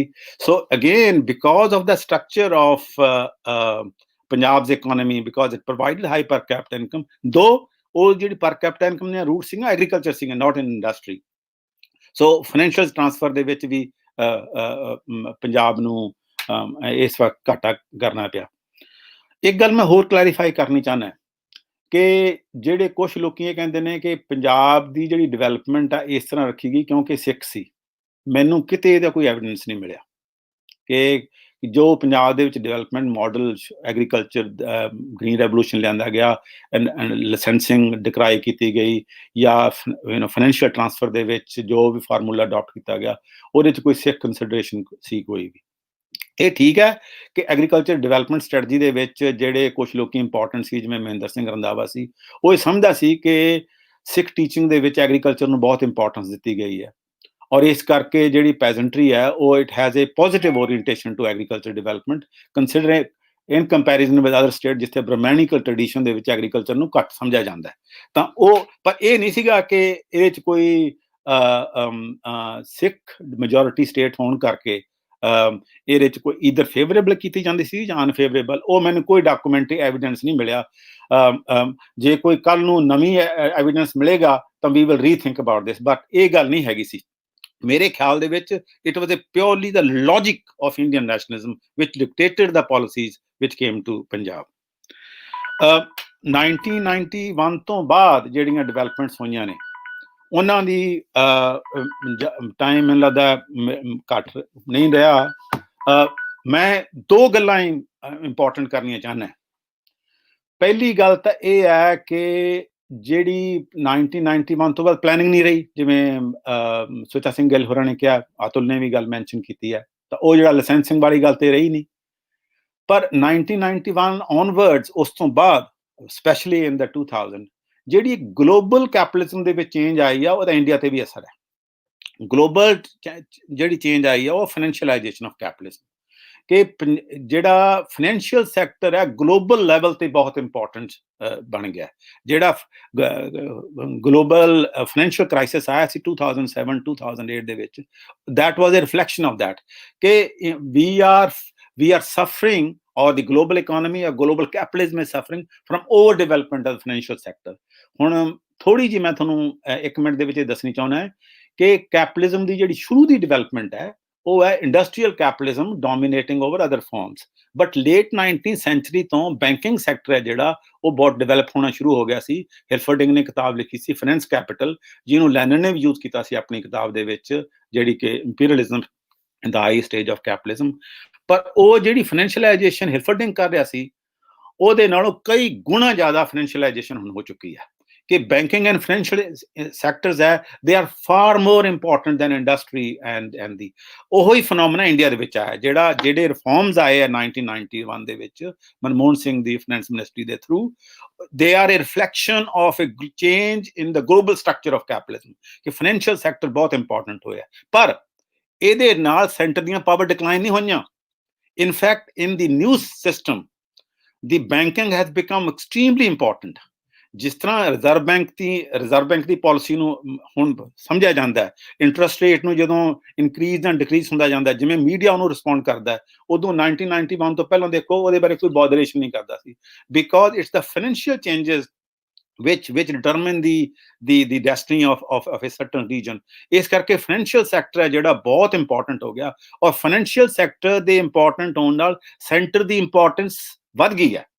Centre is no ਲੋਂਗਰ week, ਕਿ ਪਲੈਨਿੰਗ ਚਲੀ ਗਈ ਤਾਂ ਸੈਂਟਰ ਵੀਕ ਹੋ ਗਿਆ। ਇਹ ਇੱਕ ਮਤਲਬ ਇਹ ਵੀ ਮਿਸਅੰਡਰਸਟੈਂਡਿੰਗ ਸੀ ਕੁਝ ਲੋਕਾਂ ਨੂੰ ਇੰਡੀਅਨ ਇਕਨੋਮੀ ਦੀ ਅੰਡਰਸਟੈਂਡ ਕਰਨ ਦੇ ਵਿੱਚ, ਕਿ ਹੁਣ ਪਲੈਨਿੰਗ ਖਤਮ ਹੋ ਗਈ, ਜਿਹੜੇ ਸਟੇਟਸ ਹੈ ਉਹ ਸਿੱਧੇ ਗਲੋਬਲ ਕੈਪੀਟਲਾਂ ਨਾਲ ਇੰਟਰੈਕਟ ਕਰ ਸਕਦੇ ਆ, ਇਸ ਕਰਕੇ ਜਿਹੜੀ ਪਹਿਲਾ ਸੈਂਟਰ ਸਟੇਟ ਰਿਲੇਸ਼ਨ ਦੀ ਗੱਲ ਸੀ ਉਹ ਕੋਈ ਇੰਪੋਰਟੈਂਟ ਨਹੀਂ ਰਹੀ, ਸਿੱਧਾ ਗਲੋਬਲ ਕੈਪੀਟਲਿਜ਼ਮ ਨਾਲ ਸੰਬੰਧ ਹੈ। Not true, there is a new kind of centralisation which has taking place, ਔਰ ਉਸੇ ਸੈਂਟਰਲਾਈਜੇਸ਼ਨ ਦਾ ਹੀ ਜਿਹੜਾ ਸਿੱਟਾ ਹੈ ਕਿ ਬੀਜੇਪੀ ਤਾਕਤ ਦੇ ਵਿੱਚ ਆਈ ਹੈ। BJP is not a party of decentralization. BJP is a party of highly centralization. ਔਰ ਉਹਦੇ ਚ ਮੈਂ ਇਹ ਵੀ ਗੱਲ ਜਿਹੜੀ ਕਿ ਸੁੱਚਾ ਸਿੰਘ ਗਿੱਲ ਨੇ ਔਰ ਅਤੁਲ ਨੇ ਵੀ ਕੀ ਹੈ ਕਿ ਪੰਜਾਬ ਦੇ ਵਿੱਚ ਜਿਹੜੀ ਅਕਾਲੀ ਦਲ ਪਾਰਟੀ ਹੈ ਜਿਹੜੀ ਉਹ ਸੈਂਟਰ ਨਾਲ ਅਲਾਈਅੰਸ ਕਰਦੀ ਹੈ। ਮੈਂ ਜਿਹੜੀਆਂ ਰੀਜਨਲ ਆਇਡੈਂਟੀਟੀ ਨੂੰ ਕਿਸੇ ਪੋਲੀਟੀਕਲ ਪਾਰਟੀ ਨਾਲ ਨਹੀਂ ਜੋੜਦਾ। Regional identities have an autonomy of their own. ਜੇ ਅਕਾਲੀ ਦਲ ਇਹ ਕਰ ਰਿਹਾ, Akali Dal will be wiped out from history. ਇਹ ਕੋਈ ਫਰਕ ਨਹੀਂ ਪੈਂਦਾ ਕਿ ਇੱਕ ਪੋਲੀਟੀਕਲ ਪਾਰਟੀ ਆਪਣੀ ਚੇਂਜ ਕਰਦੀ ਹੈ। there are underlying forces. That's why ਪਿਛਲੇ ਇਲੈਕਸ਼ਨਾਂ ਦੇ ਵਿੱਚ it no longer remained a opposition party. It was taken over by Aam Aadmi Party, which doesn't mean that Aam Aadmi Party reflected regional sentiment, but it was a better representative, at least the people of Punjab thought about it. So similarly it will happen in other places. ਇੱਕ ਮੈਂ ਗੱਲ ਹੋਰ clear ਕਰ ਦਿਆਂ, ਜਿਹੜੀ ਕਿ Marxist ਜਿਹੜੇ analyst ਤੋਂ ਪ੍ਰਭਾਵਿਤ ਹੁੰਦੇ ਨੇ, ਉਹ ਸਮਝਦੇ ਨੇ ਕਿ ਜਿਹੜੀ ਰੀਜਨਲ ਆਟੋਨਮੀ ਦੀ ਡਿਮਾਂਡ ਹੈ ਰੀਜਨਲ ਅਲੀਟਸ ਦੀ ਡਿਮਾਂਡ ਹੈ, ਔਰ ਜਿਹੜੀਆਂ ਰੀਜਨਲ ਅਲੀਟਸ ਉਹਨੂੰ ਯੂਜ਼ ਕਰਦੀਆਂ ਨੇ। ਔਰ ਇਹ ਆਰਗੂਮੈਂਟ ਉਸੇ ਤਰ੍ਹਾਂ ਦਾ ਹੀ ਹੈ ਜਿਵੇਂ ਕਿ ਜਦੋਂ ਇੰਡੀਆ ਦੀ ਇੰਡੀਪੈਂਡੈਂਸ ਕਲੋਨੀਅਲਿਜ਼ਮ ਤੋਂ ਲਈ ਜਾ ਰਹੀ ਸੀ, ਤਾਂ ਸਮ ਇੰਪੀਰੀਅਲਿਸਟ ਇਨ ਇੰਡੀਆ ਸੈਡ ਕਿ ਜਿਹੜੀ ਇੰਡੀਆ ਦੀ ਇੰਡੀਪੈਂਡੈਂਸ ਹੈ it is nothing else but the demand of the Indian elite ਤੋਂ ਆਪਣੀ ਤਾਕਤ ਨੂੰ ਰੱਖਣ ਦਾ। ਇਹਦੇ 'ਚ ਕੋਈ ਜਸਟੀਫਿਕੇਸ਼ਨ ਨਹੀਂ ਹੈਗੀ। So it was a kind of neo colonial argument. ਪਰ ਬਿਲਕੁਲ ਗਲਤ ਹੈ। ਇਹ ਠੀਕ ਹੈ ਕਿ ਉਹਦੇ ਵਿੱਚ ਵੀ ਇੰਡੀਅਨ ਕੈਪੀਟਲਿਸਟ ਕਲਾਸ ਦੇ ਇੰਟਰਸਟ ਸੀਗੇ, but the demand for India's independence was much more. There was a national aspirations to have self-determination, have national independence. ਉਹਦੇ ਜਿਹੜੀ complex relationship ਹੈ ਉਹਨੂੰ understand ਕਰਨ ਦੀ ਲੋੜ ਹੈ। ਇਸੇ ਤਰ੍ਹਾਂ regional autonomy ਦੇ ਵਿੱਚ ਜਿਹੜੇ ਕਿ ਮਾਰਕਸਿਸਟ ਇਨਫਲੂਐਂਸ ਦੇ ਬੰਦੇ ਨੇ ਉਹ ਇਹਨੂੰ ਇਸੇ ਤਰ੍ਹਾਂ ਹੀ ਸਮਝਦੇ ਨੇ ਬੜੇ ਨੈਰੋ ਢੰਗ ਨਾਲ ਕਿ it's a question of nearly conflict between regional leads and centralised leads. ਔਰ ਜਦੋਂ ਉਹ ਨੈਸ਼ਨਲਿਜ਼ਮ ਦੇ ਪੁਆਇੰਟ ਆਫ ਵਿਊ ਤੋਂ ਦੇਖਦੇ ਨੇ, ਉਹ ਕਹਿੰਦੇ ਨੇ ਕਿ doesn't matter which ever whether it's regional nationalism or centralized nationalism, it is a conflict between two elites. It is not. The elites represent elite phenomena, whether at the regional level or at the national level, is one element of that. But there is an independent phenomena of nationalism, both at the centralized level and at the state level. That's why parties which go against that sentiment get wiped out. So मैं ये कहना चाहांगा कि मेरी खास सी कि ये ਜਿਹੜਾ ਮੇਰਾ ਕੰਮ ਹੈ ਇਹਨੂੰ ਇੱਕ ਹੋਰ PhD ਥੀਸਿਸ ਦੇ ਵਿੱਚ ਲਿਆਂਦਾ ਜਾਵੇ। ਔਰ ਮੇਰੀ ਇੱਕ ਸਟੂਡੈਂਟ ਬੜੀ ਬ੍ਰਾਈਟ ਸਟੂਡੈਂਟ ਸੀ, ਮੈਂ ਜਦੋਂ ਮੇਰੇ ਨਾਲ PhD ਸ਼ੁਰੂ ਕੀਤੀ ਉਹਨੇ, ਮੈਂ ਉਹਨੂੰ ਇਹ ਵੀ ਕਿਹਾ ਸੀ, ਮੈਂ ਕਿਹਾ ਇਹੀ ਕੰਮ ਹੈ ਜਿਹੜਾ ਤੂੰ 1991 ਤੋਂ ਬਾਅਦ ਕਰ। ਫਿਰ ਅਸੀਂ ਕਾਫੀ, ਬੜੀ ਬ੍ਰਾਈਟ ਸਟੂਡੈਂਟ ਹੈ, ਮੈਂ ਨਾਂ ਨਹੀਂ ਲੈਣਾ ਚਾਹੁੰਦਾ, ਐਂਡ ਕਾਫੀ ਡਿਸਕਸ਼ਨ ਤੋਂ ਬਾਅਦ ਮੈਂ ਉਹਨੂੰ ਕਿਹਾ ਕਿ ਮੈਂ ਇੱਕ ਹੋਰ ਗੱਲ ਹੈ ਜਿਹੜੀ ਕਿ ਮੈਂ ਇੱਥੇ ਵੀ ਤੁਹਾਡੇ ਨਾਲ ਸ਼ੇਅਰ ਕਰਨੀ ਚਾਹੁੰਦਾ ਕਿ my position on development is undergoing change. I am no longer a worshipper of the old model of development, ਜਿੱਥੇ agriculture to industry, industry to services is considered as the development transition. ਇਸੇ ਕਰਕੇ ਜਿਹੜੀ ਅਮ੍ਰਿਤਿਆ ਸੇਨ ਦੀ book ਹੈ Human Development Index, ਉਹਦਾ ਵੀ ਮੈਂ critical ਹੈ, ਕਿਉਂਕਿ ਮੈਨੂੰ ਲੱਗਦਾ ਹੈ ਕਿ we have entered a stage in global history where ecology has become central issue. It has become a central issue for the existential as an existence of Earth planet, ਕਿ ਸਾਡੇ ਅਰਥ ਪਲੈਨਟ ਨੂੰ ਹੀ ਇਹਦਾ ਖਤਰਾ ਹੈ। ਇਸ ਕਰਕੇ ਜਿਹੜਾ ਡਿਵੈਲਪਮੈਂਟ ਮਾਡਲ ਹੈ ਉਹਦੇ ਵਿੱਚ ਜਿੰਨਾ ਇਕੋਲੋਜੀ ਨੂੰ ਨਾ ਲਿਆਂਦਾ ਗਿਆ ਤਾਂ ਉਹ ਡਿਵੈਲਪਮੈਂਟ ਫਲॉड ਹੈ। ਇਸੇ ਕਰਕੇ ਅਮ੍ਰਿਤਿਆ ਸੇਨ ਦਾ ਜਿਹੜਾ ਕੰਮ ਹੈ ਉਹ ਇਸ ਗੱਲ ਤੋਂ ਬਹੁਤ ਵੀਕ ਹੈ ਕਿ ਇੱਕ ਪਾਸੇ ਤਾਂ ਅਮ੍ਰਿਤਿਆ ਸੇਨ ਨੇ ਆਪ ਹੀ ਐਡਮਿਟ ਕੀਤਾ ਕਿ ਉਹਨੂੰ ਫਾਈਨੈਂਸ਼ੀਅਲ ਸੈਕਟਰ ਦੀ ਕੋਈ ਸਮਝ ਨਹੀਂ, ਦੂਜਾ ਇਹ ਕਿ ਉਹਦੇ ਵਿੱਚ ਜਿਹੜਾ ਇਹ ਮਾਡਲ ਧਿਆਨ 'ਚ ਰੱਖਿਆ ਗਿਆ ਕਿ ਪਰ ਕੈਪੀਟਾ ਇਨਕਮ ਹੋਣੀ ਚਾਹੀਦੀ ਹੈ, ਕਿਉਂਕਿ ਹਿਊਮਨ ਡਿਵੈਲਪਮੈਂਟ ਇੰਡੈਕਸ ਹੈ ਜਿਹਦੇ ਵਿੱਚ ਉਹਦੇ ਨਾਲ ਲਿਟਰੇਸੀ ਹੈ ਔਰ ਜਿਹੜੀ ਦੂਸਰੇ ਆਸਪੈਕਟ ਨੇ, ਪਰ ਕੈਪੀਟਾ ਇਨਕਮ ਉਹਦਾ ਹਿੱਸਾ ਰੱਖੀ ਗਈ ਹੈ। ਔਰ ਪਰ ਕੈਪੀਟਾ ਇਨਕਮ ਇਸੇ ਗੱਲ ਨਾਲ ਜੋੜੀ ਗਈ ਹੈ ਕਿ ਕਿਵੇਂ ਟ੍ਰਾਂਜੀਸ਼ਨ ਹੁੰਦੀ ਹੈ agriculture to industry to services. Okay, ਤੇ ਮੈਂ ਸਮਝਦਾ ਹਾਂ ਕਿ ਇਹ ਹੁਣ ਹੈ ਜਿਹੜਾ ਨਵੀਂ ecologically influence development process, sustainable development ਕਹਿ ਲਓ, ਹਾਲਾਂਕਿ ਸਸਟੇਨੇਬਲ ਡਿਵੈਲਪਮੈਂਟ ਵੀ ਹੈ ਜਿਹੜੀ it's not sufficient, totally sufficient. ਮੈਂ ਹੁਣ ਐਗਰੀਕਲਚਰ ਦੀ ਇੰਪੋਰਟੈਂਸ ਹੈ ਨਵੇਂ ਢੰਗ ਤੋਂ ਅੰਡਰਸਟੈਂਡ ਕਰਨੀ ਚਾਹਾਂਗਾ। ਤਾਂ ਮੈਂ ਕਨਕਲੂਡਿੰਗ ਸਟੇਟਮੈਂਟ ਆਪਣੀ ਹੀ ਕਰਨੀ ਚਾਹੂੰਗਾ ਕਿ ਮੇਰੀ ਜਿਹੜੀ ਬੁੱਕ ਹੈ ਉਹਨੇ ਮੈਨੂੰ ਇਹ ਜਿਹੜੀ ਇੰਡੀਅਨ ਪੋਲੀਟੀਕਲ ਇਕੋਨਮੀ ਦੀ ਜਿਹੜੀ ਉਹਦੇ 'ਚ ਨੈਸ਼ਨਲਿਜ਼ਮ ਦਾ ਐਲੀਮੈਂਟ ਹੈ ਉਹਨੂੰ ਫੈਡਰਲਿਜ਼ਮ ਸਮਝਣ ਲਈ ਤੇ ਉਹਨੇ ਡਿਵੈਲਪਮੈਂਟ ਚੈਲੰਜ ਤਿਆਰ ਕਰਨ ਲਈ ਬਹੁਤ ਮਦਦ ਕੀਤੀ, ਅੰਡਰਸਟੈਂਡ ਕੀਤੀ। ਔਰ ਮੈਂ ਪੰਜਾਬ ਦੀ ਜਿਹੜੀ ਹੈ ਸਿਚੁਏਸ਼ਨ ਹੈ ਉਹਨੂੰ ਅੰਡਰਸਟੈਂਡ ਕਰਨ ਦਾ ਕੀਤਾ। ਔਰ ਉਹ ਗੱਲ ਹੈ ਹੁਣ ਵੀ ਲਾਗੂ ਹੁੰਦੀ ਹੈ ਕਿ ਜਿਹੜਾ ਇਹ ਕਿਹਾ ਜਾਂਦਾ ਹੈ ਕਿ ਹੁਣ ਤਾਂ ਲਾਇਸੈਂਸਿੰਗ ਦੀ ਲੋੜ ਨਹੀਂ, ਹੁਣ ਕਿਉਂ ਪੰਜਾਬ ਪਿੱਛੇ ਰਹਿ ਗਿਆ, ਉਹਦਾ ਕਾਰਨ it is rooted in economics. It's a question of external economies of scale. ਜਿਹੜੇ ਸਟੇਟਸ ਪਹਿਲਾਂ ਡਿਵੈਲਪ ਸੀ, ਮਹਾਰਾਸ਼ਟਰਾ, ਗੁਜਰਾਤ, ਤਾਮਿਲਨਾਡੂ, ਕਰਨਾਟਕਾ, ਜਿਹੜੀ ਫੋਰਨ ਕੈਪੀਟਲ ਉੱਥੇ ਜਾਏਗੀ, ਪੰਜਾਬ 'ਚ ਕਿਉਂ ਆਏਗੀ? Punjab does not have the infrastructure, industrial infrastructure. ਇਸ ਕਰਕੇ ਲਾਇਸੈਂਸਿੰਗ ਨਹੀਂ ਵੀ ਰਹੀ because it has historical package ਔਰ ਹਿਸਟੋਰੀਕਲ ਜਿਹੜੀ ਉਹਦੀ ਬੈਕਗਰਾਊਂਡ ਹੈ ਉਹ ਹੈ ਕਿ ਉੱਥੇ ਉਹ ਇਕੋਨਮੀ ਦਾ ਸਕੇਲ ਬਣੀਆਂ ਨਹੀਂ, ਸਮਾਲ ਸਕੇਲ ਇੰਡਸਟਰੀ ਵਾਲਾ ਸਟੇਟ ਹੈ। ਇਸ ਕਰਕੇ ਜਿਹੜਾ ਐਡਵਾਂਟੇਜ ਬਣਿਆ ਸੀ 1991 ਤੋਂ ਬਾਅਦ ਉਹ persist in a different way. But going beyond that ਮੈਂ ਇਹ ਕਹਾਂਗਾ ਕਿ ਹੁਣ ਸਾਨੂੰ ਡਿਵੈਲਪਮੈਂਟ ਮਾਡਲ ਦੀ ਨਵੇਂ ਢੰਗ ਨਾਲ ਸੋਚਣ ਦੀ ਲੋੜ ਹੈ। ਇਸ ਕਰਕੇ ਪੰਜਾਬ ਦੇ ਵਿੱਚ ਜਿਹੜੇ ਸੰਘਰਸ਼ ਕੀਤੇ ਜਾਣ ਉਹਨਾਂ ਦੇ ਵਿੱਚ ਇਕੋਲੋਜੀ ਬਹੁਤ ਵੱਡੀ ਇੰਪੋਰਟੈਂਟ ਹੈ। ਔਰ ਇਕੋਲੋਜੀ ਦੇ ਵਿੱਚ ਜਿਹੜੇ ਲੋਕੀ ਮਾਰਜਨਲਾਈਜ਼ ਨੇ, ਸਮਾਲ ਫਾਰਮਰਸ ਨੇ, ਦਲਿਤ ਫਾਰਮਰਸ ਨੇ, women ਨੇ, gender is a very important dimension of ecological development. So ਸਾਨੂੰ development ਹੈ ਜਿਹਨੂੰ ਉਹਨੂੰ ਨਵੇਂ ਢੰਗ ਨਾਲ ਸੋਚਣਾ ਪਊਗਾ that development which does not violate the ecological limits. ਔਰ ਮੇਰੀ ਆਪਣੀ ਇੱਕ ਸਟੂਡੈਂਟ ਹੈ ਨਾਦੀਆ, ਜਿਹਦੇ ਨਾਲ ਅਸੀਂ ਇੱਕ ਬੜਾ ਇੰਪੋਰਟੈਂਟ ਪੇਪਰ ਲਿਖਿਆ, ਉਹ ਵਰਲਡ ਡਿਵੈਲਪਮੈਂਟ ਦੇ ਵਿੱਚ ਪਿੱਛੇ ਪਬਲਿਸ਼ ਹੋਇਆ, ਜਿਹਦੇ 'ਚ ਅਸੀਂ ਇਕੋ ਸੋਸ਼ਲਿਜ਼ਮ ਦਾ ਕਨਸੈਪਟ ਦੇ ਰਹੇ ਹਾਂ ਕਿ ਸਾਡੇ ਲਈ ਜਿਹੜਾ ਪੁਰਾਣਾ ਸੋਸ਼ਲਿਸਟ ਮਾਡਲ ਵੀ ਵੈਲਿਡ ਨਹੀਂ ਹੈ, ਕਿਉਂਕਿ ਸੋਸ਼ਲਿਸਟ ਮਾਡਲ ਜਿਹੜਾ ਸੋਵੀਅਤ ਯੂਨੀਅਨ ਸੀ it was also environmentally destructive, ਕਿਉਂਕਿ ਉਹਨਾਂ ਦਾ ਆਰਗੂਮੈਂਟ ਵੀ ਇਹ ਸੀਗਾ industrialisation development and competing with a capitalist world, ਉਹ ਵੀ ਇਨਵਾਇਰਮੈਂਟਲੀ ਡਿਸਟਰਕਟਿਵ ਸੀ। ਸੋ ਇਸ ਏਜ ਦੇ ਵਿੱਚ ਜਿਹੜਾ ਡਿਵੈਲਪਮੈਂਟ ਦਾ ਮਾਡਲ ਹੈ informed by the modern understanding of ecology requires a different way of looking at agriculture, industry and the financial sector and the need of all of them, which doesn't mean that you don't develop technology. You develop technology, but technology which is compatible with ecology. And there are recycling technology, transport technology, housing efficiency, energy efficiency technology, creating green engineers, green technicians, green transportation experts, and so on and so forth. New jobs, England ਦੇ ਵਿੱਚ ਬੜੀ movement ਚੱਲ ਰਹੀ ਹੈ ਕਿ new green jobs. So ਭਾਵੇਂ ਅਸੀਂ ਪੰਜਾਬ ਲਈ ਸੋਚੀਏ, ਭਾਵੇਂ ਦੂਜੇ ਸਟੇਟਸ ਲਈ ਸੋਚੀਏ, ਗੱਲ ਹਰ ਜਗ੍ਹਾ ਇੱਕੋ ਹੀ ਹੈ ਕਿ ਸਾਨੂੰ ਇਹ ਗ੍ਰੀਨ ਵਿਜ਼ਨ ਹੈ ਜਿਹੜਾ ਡਿਵੈਲਪਮੈਂਟ ਦੇ ਵਿੱਚ, ਉਹ ਇੰਟੈਗਰੇਟ ਕਰਨਾ ਪਏਗਾ in order to fit in with the challenge which humanity faces now and which every region of the world faces now. ਮੈਂ ਖਿਆਲ ਇੱਥੇ ਖਤਮ ਕਰਾਂਗਾ, ਗੱਲਾਂ ਤਾਂ ਹੋਰ ਵੀ ਬਹੁਤ ਨੇ, ਪਰ ਮੇਰਾ ਖਿਆਲ ਹੈ ਕਿ ਟਾਈਮ ਦੇਣਾ ਚਾਹੀਦਾ ਕੁਐਸਚਨ ਆਨਸਰ ਲਈ ਵੀ। ਜੀ ਸਰ, ਬਹੁਤ ਸ਼ੁਕਰੀਆ ਸਰ। ਕੁਝ ਕੁਐਸਚਨ ਸਾਡੇ ਕੋਲ ਮੌਜੂਦ ਨੇ। ਇੱਕ ਪ੍ਰੋਫੈਸਰ ਸੁਖਦੇਵ ਸੋਲ ਹੋਰਾਂ ਦਾ ਕੁਐਸਚਨ ਹੈ ਕਿ how for the colonial mode of development differ or replicate national mode of development in independent India? Is there internal colonialism going on? ਹਾਂ, ਇਹ ਸੋਲ ਸਾਹਿਬ ਨੇ ਪਹਿਲਾਂ ਵੀ ਮੇਰੇ ਖਿਆਲ ਬਿਨਾਂ ਰੇਜ਼ ਕੀਤਾ ਸੀ। ਜਿਹੜਾ ਇਹ ਇੰਟਰਨਲ ਕਲੋਨੀਅਲਿਜ਼ਮ ਦਾ ਆਈਡੀਆ ਹੈ ਨਾ, ਇਹਦੇ ਵਿੱਚ ਥੋੜੀ ਬਹੁਤ ਜਾਨ ਹੈ, ਪਰ ਇਹ ਉਸ ਤਰ੍ਹਾਂ ਨਹੀਂ ਸਮਝਿਆ ਜਾ ਸਕਦਾ, ਕਿਉਂਕਿ ਜਿਹੜਾ ਇੰਟਰਨਲ ਕਲੋਨੀਅਲਿਜ਼ਮ ਦਾ ਹੁੰਦਾ ਹੈ ਕਿ ਇੱਕ ਰੀਜਨ ਨੂੰ ਤੁਸੀਂ ਐਕਸਪਲੋਇਟ ਕਰਨ ਵਾਸਤੇ ਯੂਜ਼ ਕਰਦੇ ਹੋ। ਇੰਡੀਆ ਦਾ ਜਿਹੜਾ ਡਿਵੈਲਪਮੈਂਟ ਮਾਡਲ ਹੈ, ਭਾਵੇਂ 1991 ਤੋਂ ਪਹਿਲਾਂ ਸੀ ਜਾਂ ਉਦੋਂ ਤੱਕ ਸੀ ਜਾਂ 1991 ਤੋਂ ਬਾਅਦ, the central state does not look upon states as colonies.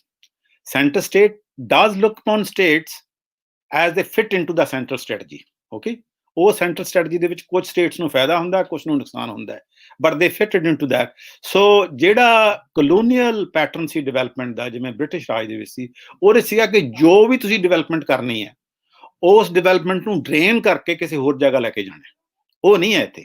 So it's not that the Indian central state is extracting the revenue surplus from one state and taking somewhere else. It is within the country. ਸੋ ਜਿਹੜਾ internal ਕਲੋਨੀਅਲਿਜ਼ਮ ਦਾ model ਹੈ, ਉਹਨੂੰ ਮਕੈਨੀਕਲੀ ਉਸ ਤਰ੍ਹਾਂ ਨਹੀਂ use ਕੀਤਾ ਜਾਣਾ ਚਾਹੀਦਾ। ਜੀ ਸਰ, ਪ੍ਰੋਫੈਸਰ ਹਰਦੀਪ ਕੌਰ ਵੜੈਚ ਉਹਨਾਂ ਨੇ ਕੁਐਸਚਨ ਕੀਤਾ ਕਿ GST ਐਂਡ ਫੈਡਰਲਿਜ਼ਮ ਦੋਵਾਂ ਦੇ ਰਿਲੇਸ਼ਨਸ਼ਿਪ ਤੇ ਥੋੜਾ ਸੁੱਚਾ ਸਿੰਘ ਗਿੱਲ ਹੋਰਾਂ ਨੇ ਪਹਿਲੇ ਵੀ ਮੈਂਸ਼ਨ ਕਰ ਚੁੱਕਾ, ਮੈਂ ਵੀ ਆਰਟੀਕਲ ਇਹਦੇ ਬਾਰੇ ਲਿਖਿਆ।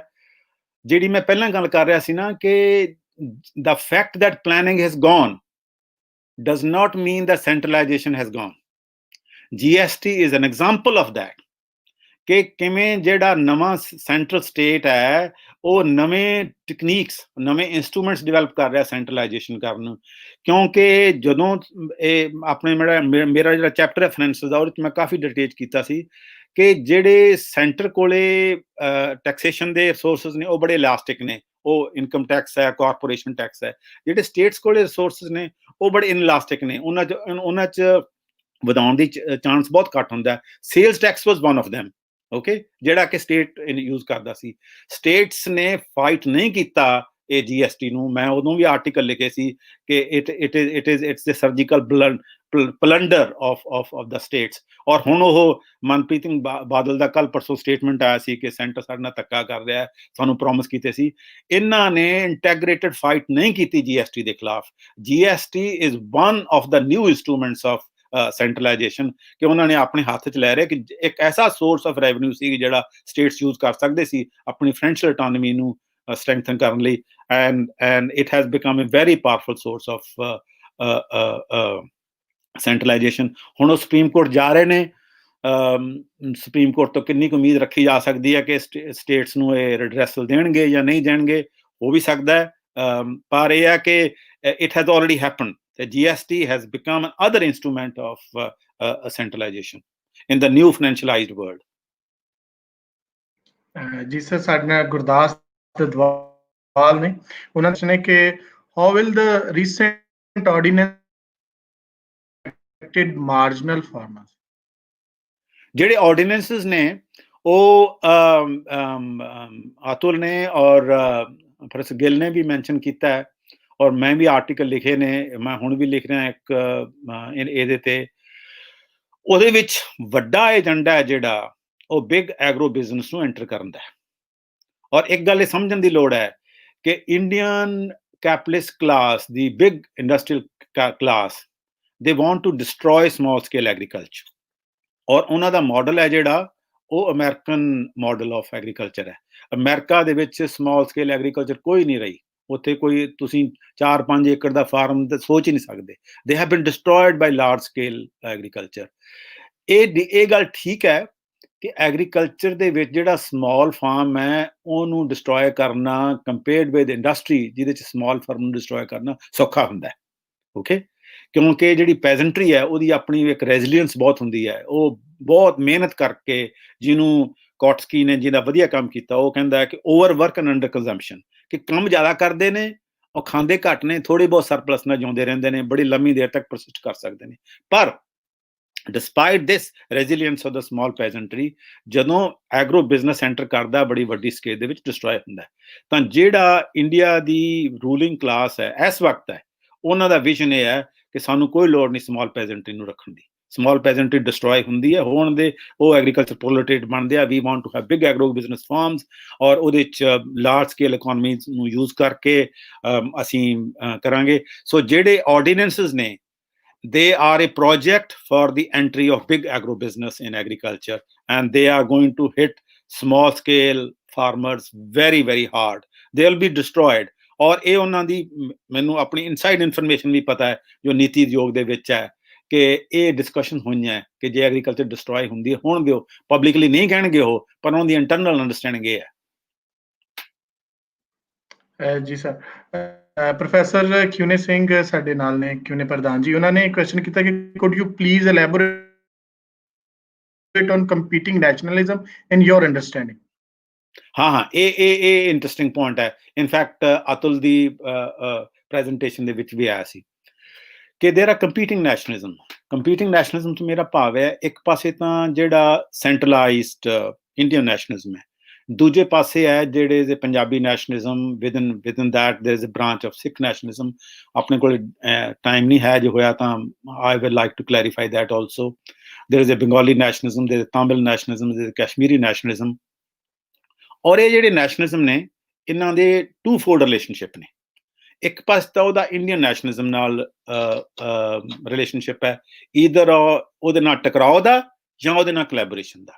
ਦੂਜਾ ਜਿਹੜੇ ਦੂਜੇ ਨੈਸ਼ਨਲਿਜ਼ਮ ਨੇ ਵਿਦਨ ਦੀ ਫੈਡਰਲ ਸਟਰਕਚਰ, ਉਹਨਾਂ ਨਾਲ ਕੀ ਰਿਲੇਸ਼ਨਸ਼ਿਪ ਹੈ।